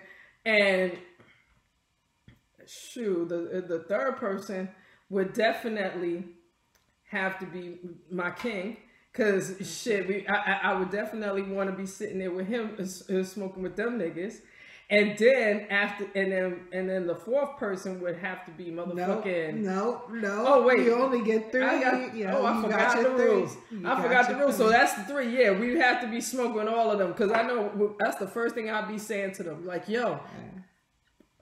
It's a hard question. Tell 1 these hour niggas to smoke it with these 3 people. And and we'd be rolling and smoking. That'd be the first thing I ask. Now, dead ass, y'all. Tell these niggas who killed y'all right now. Fuck it. That was brilliant. Tell these niggas you killed y'all and apologize in front of y'all, in front of us, so that everybody see that was some fuck shit. Go ahead. Yeah. She's Go gonna ahead. have That's the them. only two things I want to do with y'all while Okay. I'm smoking. That's the All only right. two things I'm gonna ask y'all. Nothing else. Yeah, for me, I would say my big brother Sam. Rest in peace. He died a little while ago. Definitely, he's everything. He's like, I used to steal his weed. Wow. You feel me? He's always taking care of my family. I only wish I could be part of how he was. Like, he's like the hero, and he's just the hero that never got any recognition. But he will through us, like through us that are here. He will through us. So it definitely would be with Bo. That's his name we call him. And then I would be with my Mormon ass mother. I would love to get her high. Oh hell no! I do not want to smoke with my mama. No, I need to get this thank bitch you. high, dude. I don't give a fuck No, if she starts thank beating me you. after. Thank you. Me, yeah, Bo, my mama. Me and my mama don't no sex. And then No the third sex. person, her third person will happen to be my lover too, because I would want some sex after that. You know, we have to like sneak off and shit and get some fucking happening. But your mama, yeah, though, yeah, with my you mom, would dead ass make your mama smoke her. If I could smoke If you with could that make her woman, smoke, how the hell you I gonna make would somebody die a happy woman. I would have what you gonna accomplished do? every goal. Tie the whole. I mean, you would have to tie like one of them Every bong goal. thing. You would have to get a bong for her. Like you would have to tie that shit to her face. Like tie her to the chair. Tie the bong to her face and light that She'd shit. be too stoned to want to fuck with a bitch. That's She'd what be, I'm like, saying. opening her That's third what I'm eye saying. and You'd shit. be like That's this. big. She'd have to be like this. She's been separated Locked from to her the third chair. eye. Okay. And that whole shit would just She it'd be is like an N95 Real talk, mask y'all, on if y'all her know face. my mom. Hey, I'm not A even gonna straight speak her name because N95 she's mask very on her sacred to face me. like this. I respect her, And but like she that shit. is very conservative. And just have And if some she real could- blow the fuck out your mind sativa, some shit that'll have her fucked up. She just called me. Actually, she just be left the sitting there voicemail. like, So this, you know, bitch, she I hate is you, but I feel intense. good. I hate you, bitch, but I feel good. Ooh. What the name of this shit is? What the name of this shit is? All right. So do you do your Kegels daily? Shit, no. How do you keep that pum pum good? I mean, I just take care of her. I talk to her. How though? Our listeners need to know. Okay, I'm gonna share with y'all what I just did. My little sis, oh my goodness, my queens. These queens, they're like older than me in spirits, but they hook a bitch up with the yoni steam. You ever have one of those? You know, I seen Oh that my shit on God. the reality shows. Some chick sitting there and hot air is up in her pussy. My God. Okay, Why? so what? This is what you do. I don't understand why is hot air touching my pussy. Hold up, though? queen. Let me tell you, please. I get 'cause hot was- flashes. I I'm can't a be having hot believer. air playing with my pussy. Bitch, hold up. First of all, if you've never had a yoni steam, please do your research. Remember, it's all about responsibility and doing your personal research. We are not your doctors. I understand. We are, excuse me, but we are ain't just that what it sharing is? with you guys what we've been through, okay? So that's the disclaimer. Secondly, for those that are just tuning in, we are going through a whole shit of questions that have been asked of us from our subscribers, our followers, family members, friends about motherhood, sex, marijuana. And that is all we're doing. And we're sharing our experiences. I was very blessed to have a yoni steam. This queen had like all kinds of herbs in it. Pardon me, I'm not going to tell you what they are right now. I'm going to list it down though, because I'm going to find out what those herbs are. She had those herbs, right? Put them in a receptacle or a basin. Poured steam on that. I was to squat over this, covered with a huge ass mink blanket. If you're Mexican or Samoan or Polynesian, you probably have these big ass mink blankets in your house. So I was covered with a big ass purple blanket. I loved it.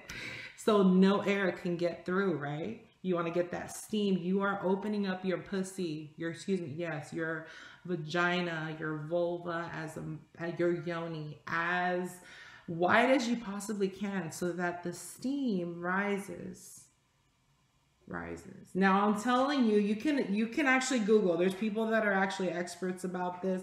My queens are actually experts about this, so y'all can even ask them. We'll tag them. But I am not an expert about this. I just was curious and I tried it. And so shortly after I actually had my menstrual, and I'm actually irregular, so I never really know. Like, you know how women are able to calculate when their periods are here, when they don't, so that they don't get pregnant, or that they do, or whatever. I never know. It's just a shot in the dark. At one point, I wasn't having a period for a few months, which was scaring me. But it had to do with my weight. I was very heavy at the time as well. So, anywho, it's a bit more regulated to the fact of I have a period every month. I just don't know when it is. Mm-hmm. So pretty much shortly after doing this, like the next day, Viz got her menstrual, and it was cleansing. It wasn't painful usually. You know, I've been experiencing a little more cramping as I'm a seasoned woman, fine like wine. Really, I'm embracing my womanhood and my age, and my body's changing, and I am experiencing it. I'm very conscious of it. So anywho, I realized that my menstrual this time is heavy, but I needed to get rid of a lot of things, you know what I mean? And I felt that it was a spiritual experience as well, because I was conscious of it this time. And I was really embracing my womanhood this time around. And I want to personally thank my queen for blessing me with that. That's huge. If you have somebody that cares about you in your life, you got to cherish them, because you know, I mean, I would never think to do that for anybody. You know what I mean? And there's just simple ways that you can show your love and devotion. So this experience was great. I can't wait to have my next one. It's something that I probably should do for myself. I have to learn how to do it for myself. But anywho, even after my menstrual, I had noticed that there was quite a bit of discharge. You know what I mean? But I needed to let that out. And I was doing my own research about yoni steaming, and it said to help with not only if you have like endometriosis or period irregularity, cramping, it actually helps to cleanse old blood that you may have in there, in that cavity, because it is indeed a cavity. And so again, I'm not a doctor, I'm not a therapist, nor am I a yoni expert. I just know that I experienced this, and I can't wait to do it again. Wow. Okay, so my only question is, was it hot? Was it just extra hot, or was it just? Was it a so good? The steaming, no doubt. I mean, you don't want to sit in it; you're gonna burn your thing. Oh, but you want to squat over it to where the steam is entering that canal. Oh, okay. You know, through there. Quite an experience. I was sweating. Oh, I imagine, because I mean, I get hot flashes, so I'm looking at you like, wait a minute. I don't sit on something and it was cleansing. and sweat on purpose. Okay, wait. Queen, I don't like to sweat either, but this was a different type. This was like, dang, your body's really detoxing some shit. Okay. And then after, what you want to do with that water or those herbs is put it back into the earth.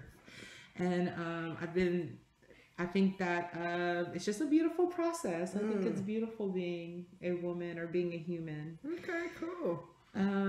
Queen. Interesting.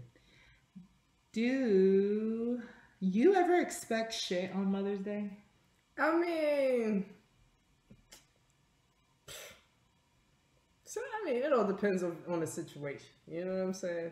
Okay. It all depends on the situation. I mean, before, it was just, it would always just be, you know, the little drawings, and you know what I'm saying, and you know what I mean. Every now and then I get a present. You know what I mean? You know what I mean? But yeah, it depended on the situation. This year was a little different because, you know, my daughter and her best friend got together and got me a Mother's Day present based on the fact that you know, her best friend's mom passed, and you know, she had a situation. She was, you know, staying at my crib for a while, and you know, as appreciation, you know, she and my daughter got together and bought me a Mother's Day present, and you know, it felt good. You know what I mean? And so, you know, so now I don't really expect it. If anything, I only thing I expect if, you know, the kids draw a little something or whatever, you know what I mean, or write me a little note, whatever, you know what I mean. That's about the only thing I expect, you know what I mean. But gifts per se, it depends on the situation. It definitely depends on the situation. I see. You know what I mean? I had to question myself because for one thing, I don't celebrate holidays or, you know, typical holidays. I'm not going to list what they are, but I look at it as marketing ploys. And I think commercialism is just straight bullshit. So, but that's me. So whatever, argue with yourself on that one. Right. But see, here's the thing though. The human side of me is like, well, if you go and buy some shit, then buy some shit for me too. Right. You know what I mean? So I'm in a blend. We have a very blended family. My partner has, excuse me, other baby mothers. Some he gets along with and some he doesn't. And if you're going to buy the ones that you get along with some flowers, bitch, you better buy me some flowers too. Hey, I'm sorry. Oh. But I'm just saying, hey, does that make me sound petty though? No, it don't. I'm just trying to be real right. You better do like Future and send out 6-7 texts to all his baby mamas. What? Here's the thing, like, you I'm better not gonna do like Future. Yeah, and get on Twitter real quick and say, yes, you baby number one, I love you for whatever. Yeah, that's what I mean. Number two, I love you for the whatever. But Queen totally understands, like, if you're down and out in life, like, you can't even take care of yourself. I don't expect anything from you. I don't expect shit. But if you're on a shopping spree, then you better fucking get a bitch something. You know what I mean? Like I said, that is definitely how I don't know people, if I sound retarded saying that, I don't care. Nah, that is my view. That's real fucking talk. And that's was the question. Real fucking talk. Because like Future got on Twitter, sent 7 texts to 7 baby mamas. I heard about that. Was good. Why not? So if you buy a flower for baby mama 1, baby number 2, and you ain't got a flower for me, you know no flowers? Hey, if you don't get along with someone, shit, that's your business. But the good ones, including the present one, I should have been the first one to get the flowers.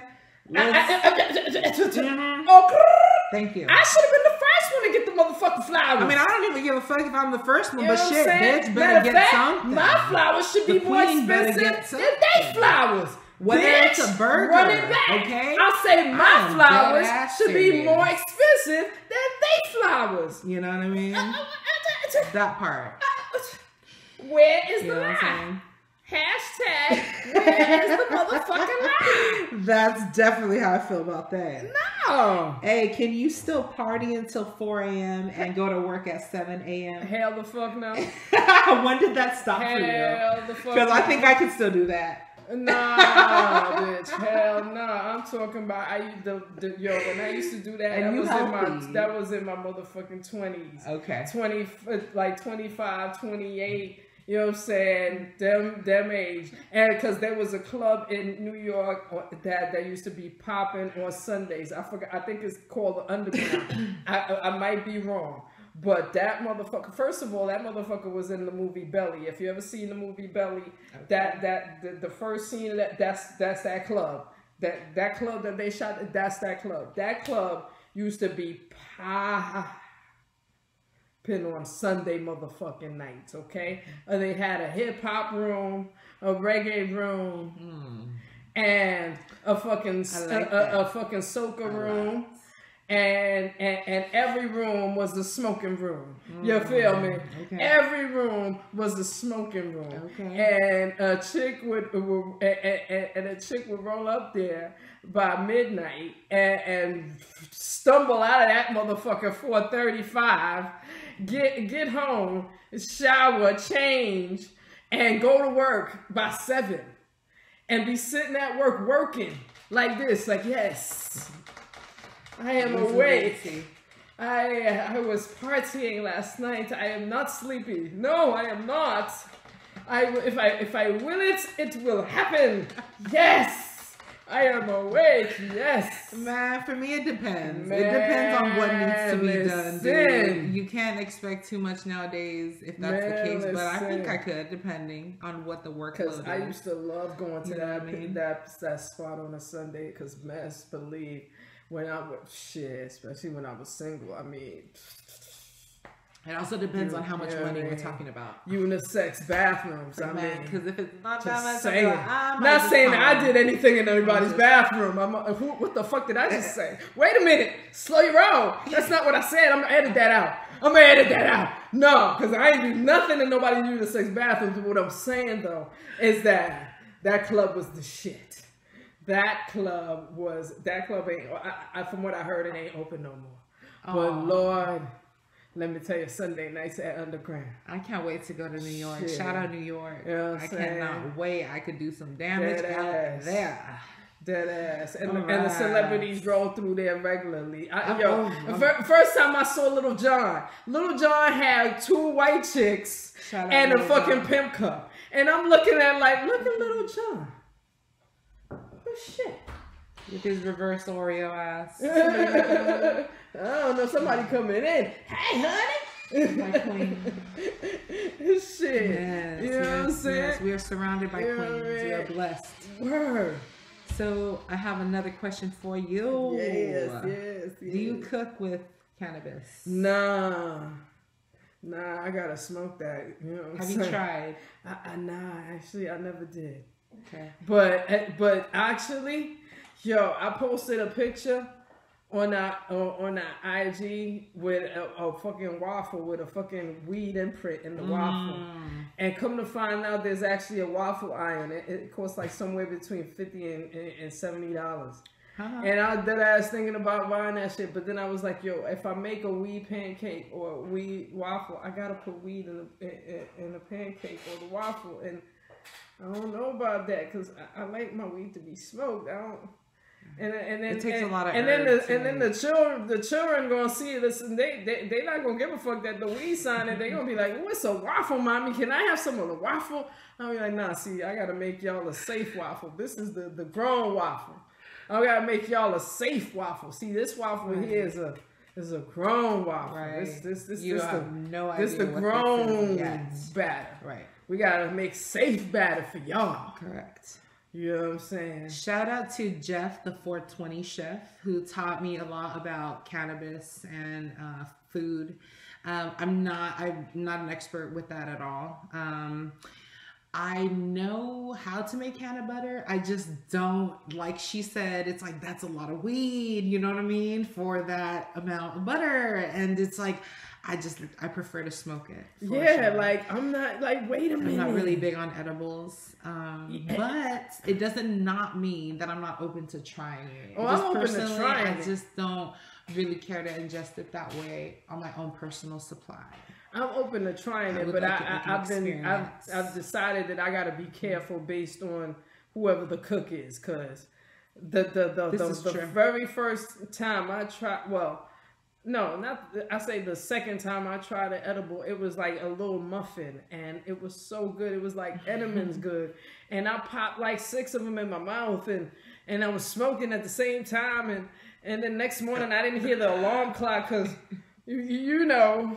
I didn't hear the alarm clock. And then it hit you. And then it hit you. It's like, oh yeah, you damn near comatose last night. That's you why damn near comatose with 6 muffins and you smoke. But the edibles, but the motherfuckers muffins was good.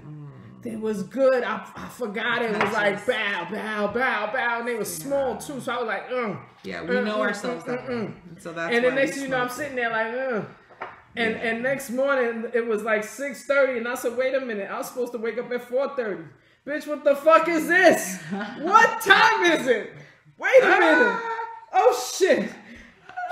Why did I wake up late? How come the alarm looking at you like, bitch, I've been ringing all day. She said 3, and she missed all of those. I've been ringing all day, waiting for you. Popping those muffins. Popping those muffins, you can't do it. Like, you can't do it. You can't do it. You gotta be responsible, you gotta like be we said. responsible, man.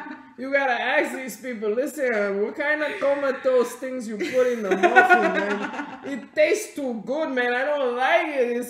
It's making me eat more. You don't understand. I like candy, and it tastes like candy, man. It tastes like candy. I ate it all, and then I smoke because I like smoking. You don't understand. You can't do that to me. Then I don't wake up. Then I gotta call work and tell them stupidness. Like, oh yeah, I forgot or something. I don't know. I don't remember. I gotta be at work a little late. I gotta be at work a little late. We don't condone this behavior. I don't condone it, but it happens. It happens to me. Yes. Be responsible. Please. Definitely. They put that ooey in the muffin, and then they put extra sugar and just had me left. Whew. And it's not like I smoked 1 L. I was smoking 2 L's and eating 6 of these muffins. So I was done. Was it? Done. So speaking of that, that was kind of I would say, semi-embarrassing story. Do you have an embarrassing sex story? Oh, Lord. Because I know I have one. Lord. Mm-hmm. I'm gonna tell you mine. So we kind of alluded to this. It's the same. It's basically the same thing. Which one? Because if it's small and you gotta pretend, and your face don't work because. First of all, like I said, I've been a sarcastic, foul-mouthed asshole for a long time.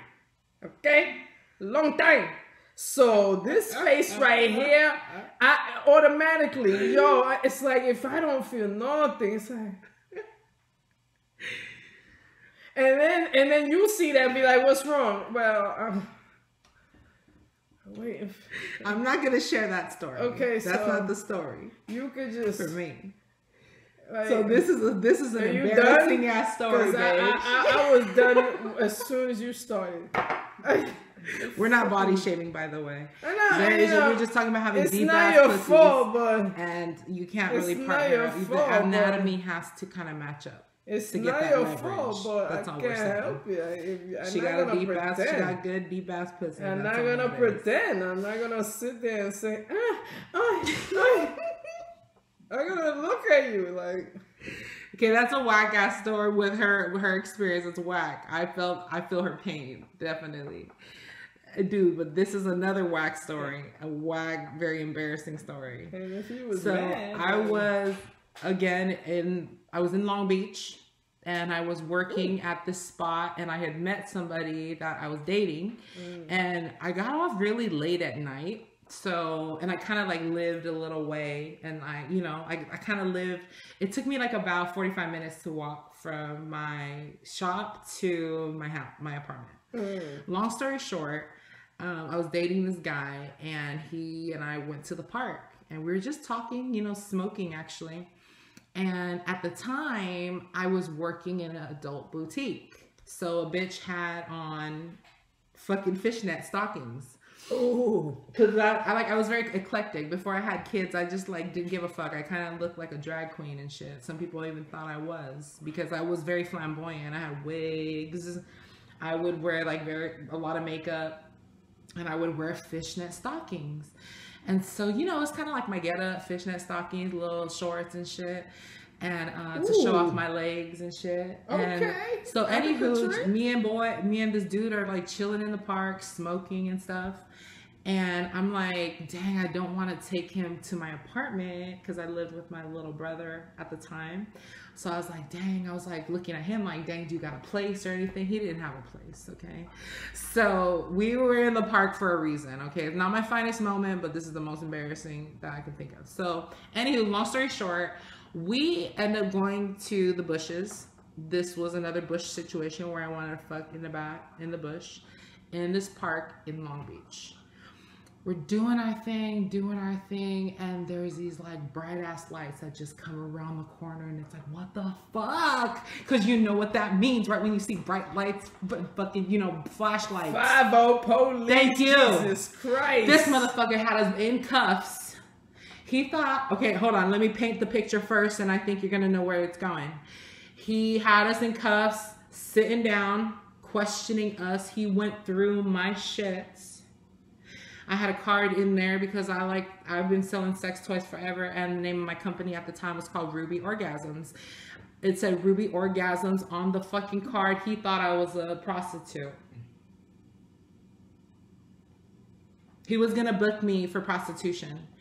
And the guy had to plead with him and actually act like he was my boyfriend. Like he actually cared about me to like get me off the hook. You know what I mean? That was very embarrassing.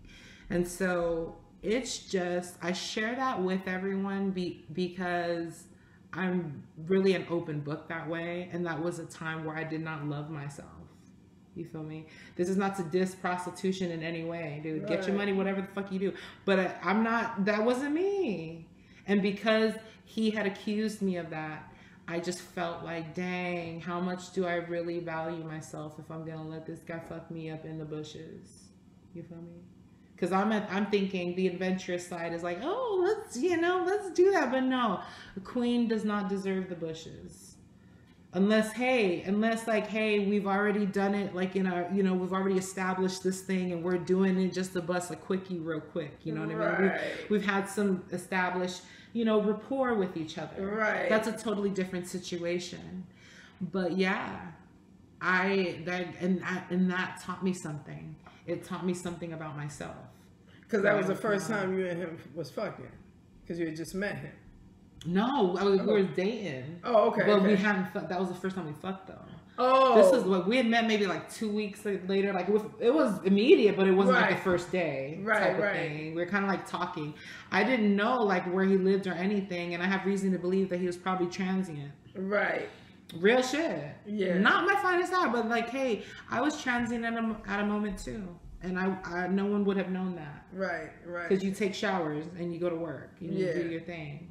So it's just either that or he had a whole on situation that he wasn't telling me about. Either way. Yeah. That was very embarrassing. But that's, oh, hell yeah. That's crazy right there. And I promised myself that I was never going to put myself in that situation again. You know what I'm saying? That was life-changing. I could have gone to jail for that. For fucking prostitution. Because, I mean, come on. This motherfucker just, he assumed that right up front. And it took me a while. Like, my naive ass was like, why is he looking at me like that? Like, what the fuck? I'm like thinking like, oh my God, we got caught fucking in the fucking park. Is my initial reaction. And that goes to show where my mindset was at that time. Exactly, because I was on some dumb shit. I should have already put that together. And it was like, once he was looking at me, once he looked at the card in your pocket, he was like, oh, fishnet stockings, fucking behind the thing. And it's like, and I even had to tell him, like, come on, if he was paying for it, do you think I'd be back here? I had to really defend my case. You know what I mean? With some logic, even though it was a total illogical situation. Right. And that's just because I'm good with the mouth. Right, exactly. Had I not been, he would have ate my ass up. Oh my God. That's crazy there. Oh. So that was my most embarrassing moment, and I think that was a lot, wasn't it? Oh, hell yeah. Oh, hell yeah, because girl. I mean... So I do want to talk back about how marijuana did, speaking to the mamas out there, speaking more along the lines of postpartum. So I remember I've always smoked weed. I never stopped. But I know that if I didn't have it after my postpartum depression or during my postpartum depression, it would have been bad for my child. So everyone has their way of coping. I wish that yoga would do it for me, and it did not. It did not. I mean, there's certain things that you just prefer to do, and you don't want to be judged for it. And that's why we created this podcast, because we destigmatize any thought process that marijuana or your sexuality with regards to you being a mother or a nurturer should be a bad thing. Because it's not. And if it is, then you need to do some more research, like we said, and figure it out for yourself. Oh, look into yourself. Yeah. Definitely look into yourself, because there's probably bigger problems that you're facing. The bottom line is, you got to look at your life like it's your life. Every step you make is for you and yours. So, you know what I mean? And you always have to be looking to do what's best for you and yours. Outside opinions, fucking innuendo, and chitter chatter will never ever pay for anything.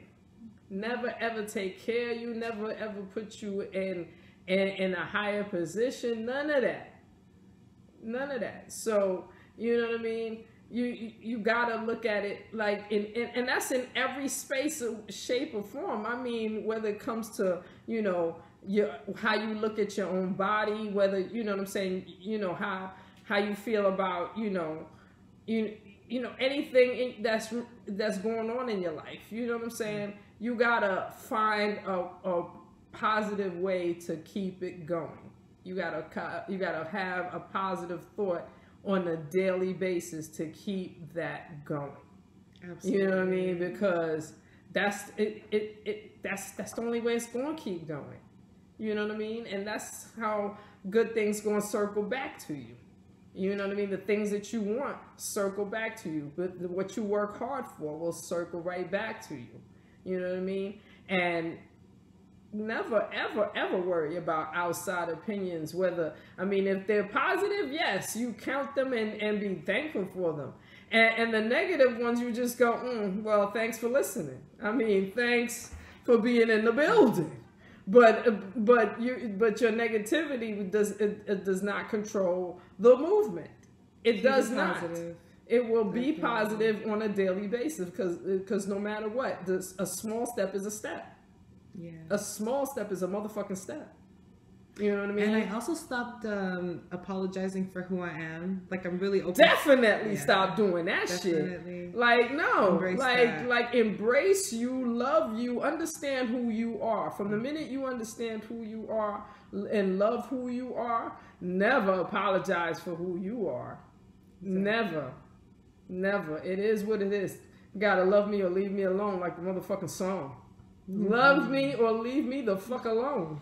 So I have a question for you. I have one final thought, and I think we can wrap this up after this, but this just happened yesterday. Cool.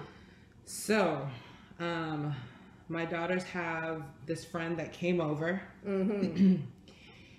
She called my son the N-word. This is while I wasn't there, by the way. I came home, and this was a story that was being described to me by my 15-year-old daughter, right? So I'm going to tell you exactly how I handled it, and I want you to poke holes, and you tell me what I did wrong. Okay, stop right there. Okay. The one that said the N-word, we're talking about a Karen and a Becky, ain't we? Oh. Okay. It gets juicy. Go on now. Okay, so and she left without getting broke up immediately. She got to leave the house without getting a broke up. Well, get the fuck out of here. This is what How that happened. This is why I asked my daughter. I that's said, the "What fuckery did you of Seattle?" say? But I'm gonna mind my business. Go on. Oh, there's a lot. There's a lot of fuckery of Seattle. But go on. We are calling you out, and you're racist, passive aggressive.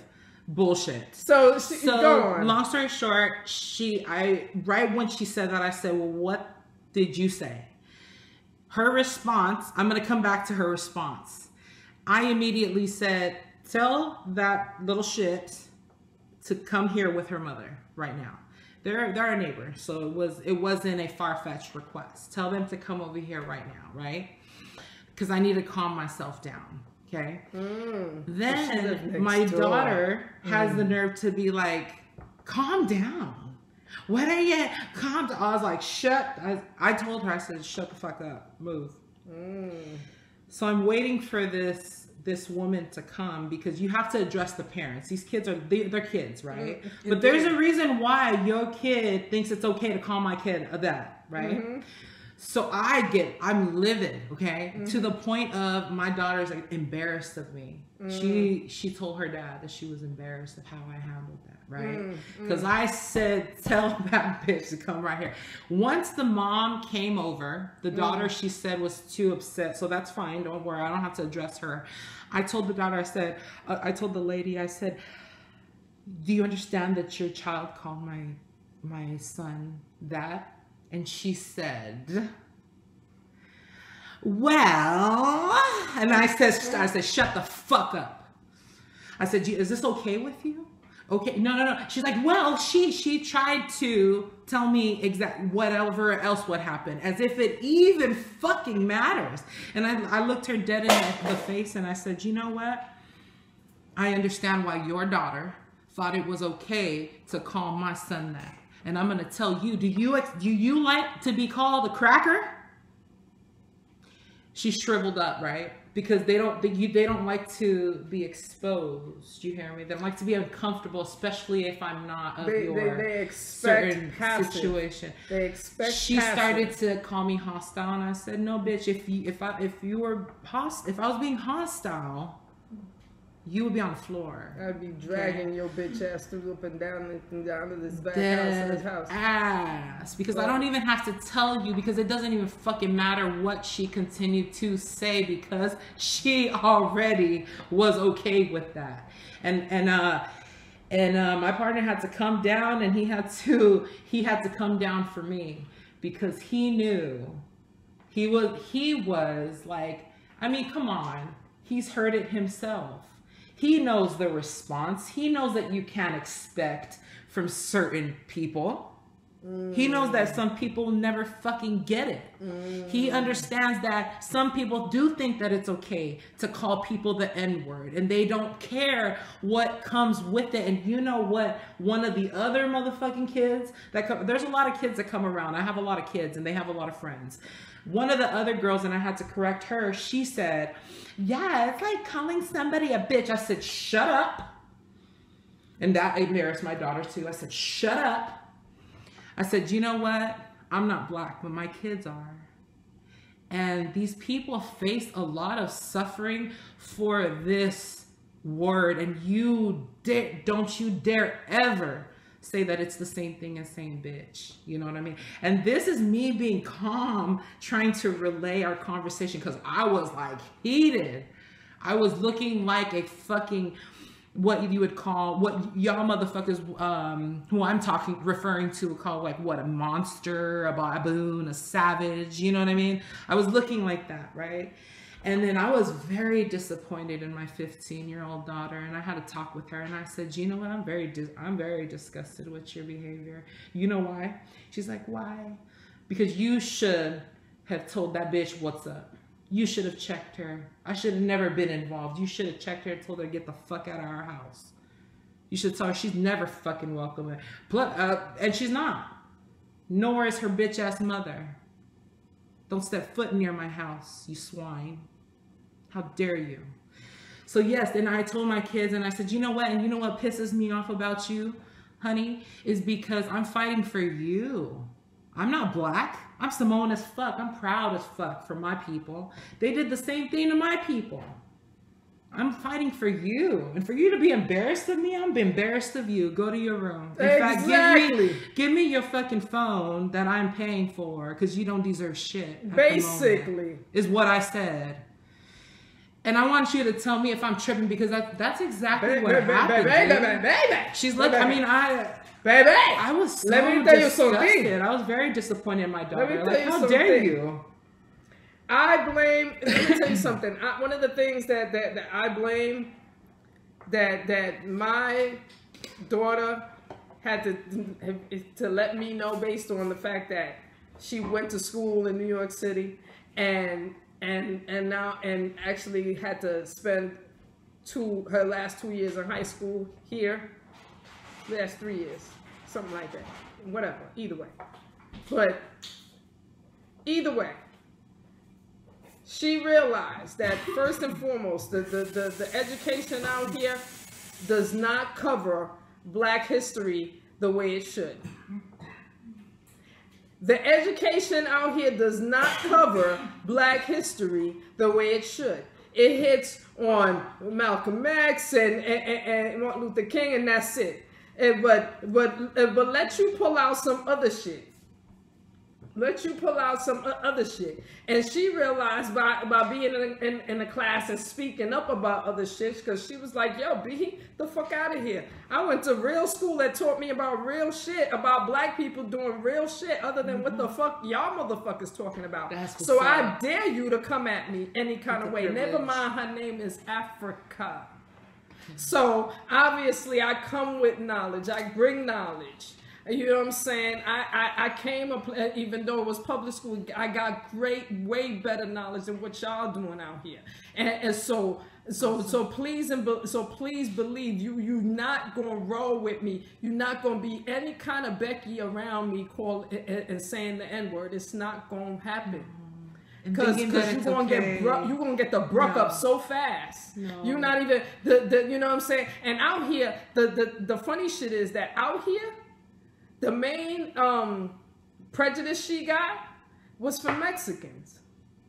And it was hilarious because there was Mexicans that actually walked up to her and told her that, and would ask her, how did she know Spanish? Like, she shouldn't know Spanish because she ain't Mexican.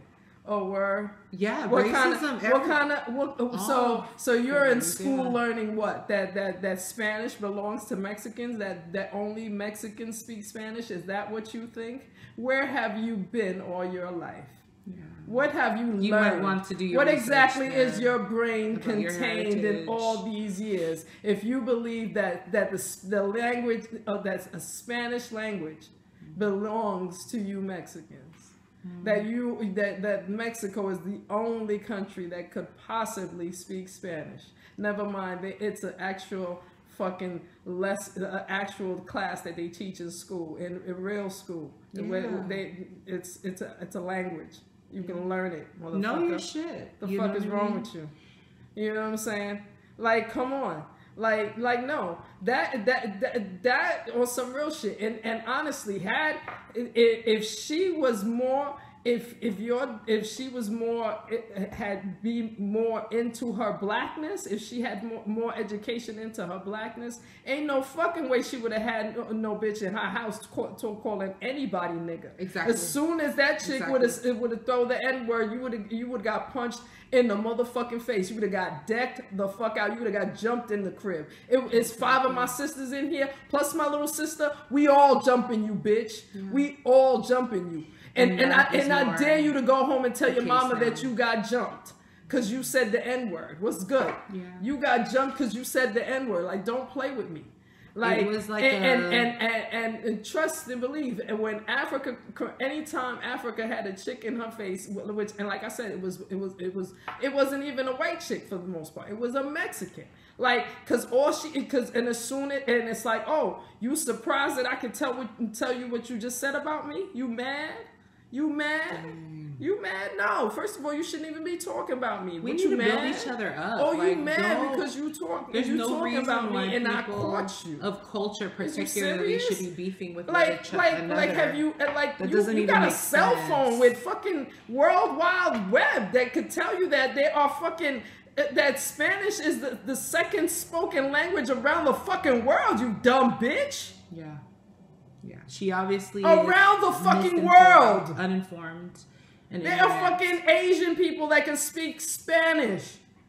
The fuck is wrong with you? It's a fucking easy language to learn. Are you serious? A lot of people do. More often than not. And the most bougie ass Spanish is spoken in Spain. Let you be Puerto Rican and drop it and take your ass to Spain and think you're going to understand what that Spanish is like. You're going to understand maybe 1 or 2 words because that shit is bougie Spanish right there. Yes. Okay? So we're talking about experiences that we've experienced, we've had as motherhood, sexual experiences with cannabis as well. I just shared a very personal experience that happened just a couple of days ago, or yesterday again. It's very fresh. And so it's not like, and you're right, had she been culturally aware of herself and grew up that way. I've had the privilege of having my stepchildren, or I don't even like to call them my stepchildren, but having my children in my life for about 2 years now. So it's very fresh for us. Mm-hmm. It all ties down to because they're biracial. I know that. And their mom is she's white. And of course, her actually family is said to be very racist. Of course, very openly. Of course, so that's not a secret. Of course, and they've been and when they hear things like that being acceptable from their background, they are also. And excuse me, I don't mean to get. I'm going to just leave it at that with regards to that situation. But when you're used to being called this and accepting it, and even shaming yourself for it. And that's exactly what I was seeing in my daughter. That's why I was so disgusted with her, because she was shaming herself. She was co-signing the shit. Yeah. She was straight co-signing the shit. Yeah. Because literally, you know what I'm saying? She was corrected. And at the same and literally, that's one of the things the fact is, it's not only the fact that she's not culturally in her blackness. She's not been raised in her blackness. And on top of the fact that Seattle's natural fucking culture out here is passive, laid back, passive, chill. very passive, as soon as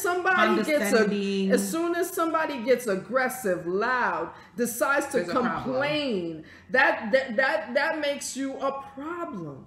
And that shit is and they are quick to want to fucking, and they are quick, the Karens and the Beckys and the Brads, they are quick to want to pacify a black person, a person of color, when they see that person getting irate and loud in public. I've gone through it too many times out here, and it's to the point where as soon as I get loud, I immediately start looking around and say, and I give the immediate disclosure, like, bitch, as soon as one of y'all bitches want to talk, I'ma let y'all know none of y'all bitches finna check me, okay? We is not the checkable. Okay, let's make that disclosure aloud, because it's always a situation when I fuck it. I'm not going out. I'm fucking 47. I'm not going out to cuss a motherfucker on purpose. But on some real shit, you step in my lane and fuck with me, I'm gonna cuss you out. You know what I'm saying? And the last two situations was when I'm watching somebody do something ridiculously and taking their time to do it. Meanwhile, there's a whole fucking line of people standing there watching you take your time doing fuck shit. So of course I'm starting to talk to you like, bitch, could you move some fucking faster? Cause I'd like to not watch you do fuck shit for another 20 fucking minutes, because I've been watching it for 20 minutes. And then here come Becky talking about you shouldn't be cursing at them because they're heroes. Well, this hero's taking 20 minutes to clean the motherfucking register and I gotta go. Bitch, I'd like to buy my groceries today. Not whenever the fuck he ready, but today. And then she's like, oh, well, I put you out because you're being loud. Well, bitch, I'm going to complain because you fucking with my time. If I was on the clock and I was standing here, I'd be good with it. But I'm not on the clock. He on the clock taking all day to clean a register, while there's fucking 5 and 6 motherfuckers behind me with full fucking baskets ready to pay for shit and get the fuck out of here. Okay? Instead of taking the minimum of 2 minutes, spray the shit down, wipe it shit down real cool, and taking on people. He's literally taking 20 fucking minutes. It took him 20 minutes because I was watching the fucking time. This is how I know. And then when I get upset, a Becky want to check me. I'm quick to let a Becky know. No, see, first of all, bitch, nah. Oh, I will put you out. You will do how? How you gonna put me out? You gonna physically put me out? I'd like to see you try. I'd like to see you try. What crime have I committed? Other than cussing a bitch out. What crime have I committed? Because apparently cussing a bitch is illegal in Seattle. I've broken that law plenty of times, bitch. Ooh. You step in my lane, you gonna get rolled the fuck over. Your feelings gonna get chopped in the throat. Because I don't give a fuck. Exactly. My whole They're face not ready tell you for I don't that give a heat. fuck. That's And so as soon as you say some fuck shit, I'm gonna say some fuck shit to hurt your feelings. And as soon as you say I'm gonna put you out, I'm gonna say how, bitch. How, Sway? You gonna pick me up? You don't You know gonna the put answer, your hand Sway. on me? I wish you Shout motherfucking out, would. Sway. Like the table. I wish you would. Exactly. So it's like, I think it just the intentions. Like when you feel like somebody is being condescending or they're trying to say something without saying something type of thing, I think it kind of sets something off because we are so direct, you know. She obviously is very, very direct. And I love that about her. And everybody has the right to express themselves the way that they feel. And they shouldn't feel like they're less of a person or their feelings aren't valid. If you didn't sugarcoat your disrespect, I ain't gonna sugarcoat my response to your respect. You know what I'm saying? Like one of my favorite bloggers, one of the things he likes to say is, you can't make somebody mad and then tell them how to fucking react to the shit. Like the fuck? I agree. You can't get somebody mad and then tell them how to react to it. I agree about that. So I think this is amazing. We did not get through every single question, which is great. But it's all good. We had a great conversation. And child, when I tell you the next one, it's gonna be wild. Be in the building. Sure. Be in the building. Let's put it this way: some of the content will only be available on OnlyFans, which we did create an account for, and so we are planning on putting content on there as well. Content that we cannot put on YouTube. Yes. So please subscribe. Because we ain't finna comment, get kicked off. Talk about what we had just said. If you don't agree, as long as you're respectful, we are very open to having an open conversation about anything. You don't have to agree with us, that's for sure. But please do be respectful, right? Indeed. At the very least. Absolutely. And so we love y'all so much. Again, subscribe, Motherhood, Sex, Marijuana. The email is podcast.m as in Mary, S as in Sam, M as in Mary, at gmail.com. There it is. Yes. And of course, go to the website. You'll be able to subscribe to our YouTube channel, follow us on Twitter, Instagram. Shit, we got 31 subscribers so far, so you know what I mean. And we appreciate you. We got over 1,300 likes on the Facebook page. Thank you. We absolutely have a whole bunch of supporters on Instagram and Twitter. And baby, our next guest, she found us. So that part alone is exciting, bitch. I watch. And never mind. I be looking. Child. And it has to do with one of the fetishes that we talked about. Excuse me. We gonna put her on the podcast. I'm gonna try to get her on my little author spotlight on my website. Yes, because the bitch girl wrote a book. No, she's the real deal. Oh, she's the real deal, honey. So we got to make sure the world know about her. Baby. Right. If the world don't know about her yet, we finna make sure the world know about her. Yes, indeed. Tell us how to be a brand ambassador, please. Oh, indeed. Listen, the best thing we want to do right now is we want to get brand ambassadors. Our brand ambassadors only need to have some kind of social media following. It don't matter whether it's just Twitter or it's just Facebook, whatever you got. You know what I'm saying? If you post on a regular basis on your social media and you're willing to just post for us once a week, we good. You know what I mean? We're gonna be getting merch soon, and our brand ambassadors are gonna definitely get merch. Matter of fact, I'm working on some merch because you know what I'm saying. Because I want us to be having our own little shirts, and we're gonna make sure and have shirts for the brand ambassadors. But you know what I mean? All you gotta do is send us an email telling us that you want to be a brand ambassador. Tell us where you are on social media and a picture of you so that we can promote you as well as our brand ambassador. And and that's it. And all you gotta do is just promote for us once a week, and that's simple. You know what I'm saying?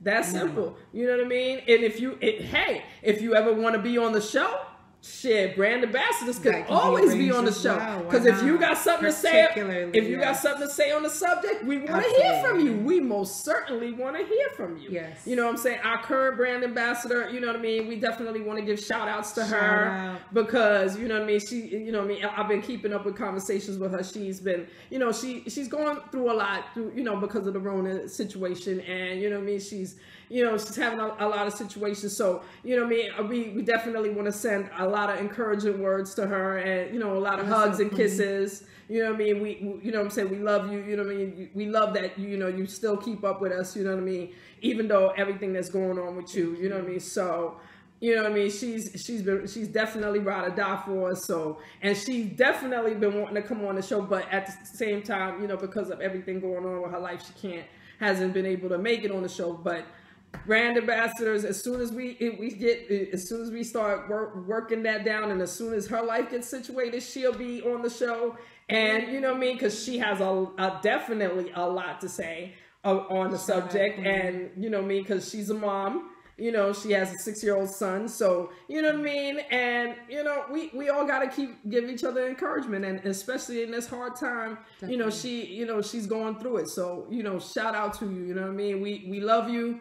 We love that you are our first brand ambassador, and we are definitely behind you all the way. You know what I'm saying? Sending strength and positive words to you. You know what I mean? Absolutely. Things might be looking down for you now, but it'll get back up. Trust and believe it'll get back up. You know what I'm saying? We are behind you all the way, honey. Smoke one with us. You know what I mean? We are behind you all the way.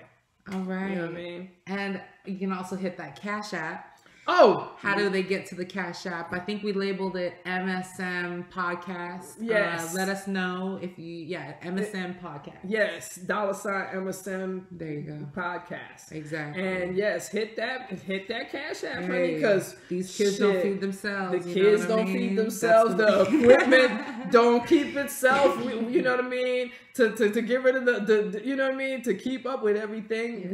we need your support. So absolutely, you feel generous, we would love it. Absolutely, drop us $1 or $2. You know what I mean? We appreciate it. We would appreciate everything. If you're looking to be a sponsor in any way, talk to us. Please email us at podcast.msm@gmail.com. Indeed. Even dropping a message through our website, MotherhoodSexMarijuana.com. Absolutely. It will get to us. It will get to us. We will respond. Indeed. If you want to be on the show, if you have any burning questions, please let us know. If you have any input, we would love to reach out to us, because best believe, definitely, if you got what we need to see you, shit, absolutely, we'll definitely put you on. And we're definitely into empowering and bigging up our queens. So if you have any businesses that you would like to advertise on our platform, please let us know how you can do that. Obviously, that's falls in line with sponsorship. And absolutely, you know what I mean. And so, thank you so much for rocking with us. Please hit the like, hit the share, hit the subscribe. Rock with us. Email us.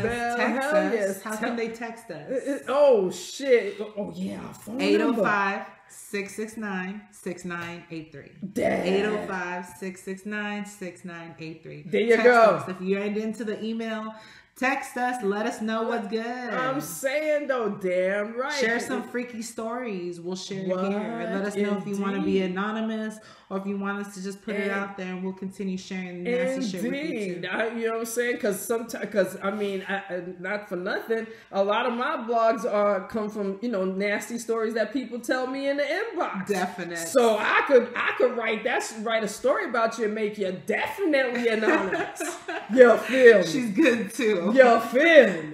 If you've been checking my blogs, you already know what I can do. That's right. You know what I can do. Big ups to Kai Storm. Kai Storm is a brilliant author. She's an amazing mama. And I really love her, and I really admire her. Man, not just because she's the homie, but she's really doing her shit. And so please support her. She has her own Cash App. Kai the Hustler, right? What is it? What's your handle? No, it's Hustle Kai.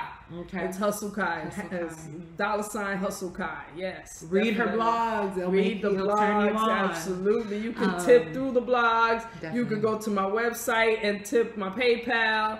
Shit, what's good? I'm just saying. Yeah. You know what I mean? But yeah, man, absolutely. This is another great show, man. Another great show. I enjoyed it. I had fun. Life is about having fun and we learning. always have fun, yeah. So yeah. But yeah, we got to stop tape because I'm ready to eat. Yes. And y'all don't want to see us eat.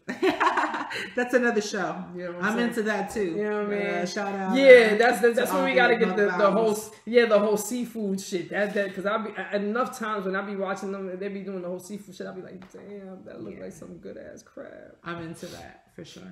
Hey, we can also do like a cooking thing where we actually cook with cannabis. We'll just experiment and our viewers can see what's up. Boy, we gotta give up weed to cook with it. Boy. Okay, we'll work it out. We'll work it out. We'll. All right, we love y'all. All right now. Peace. Motherhood, sex, marijuana. In the motherfucking building. Yes, y'all. Yeah.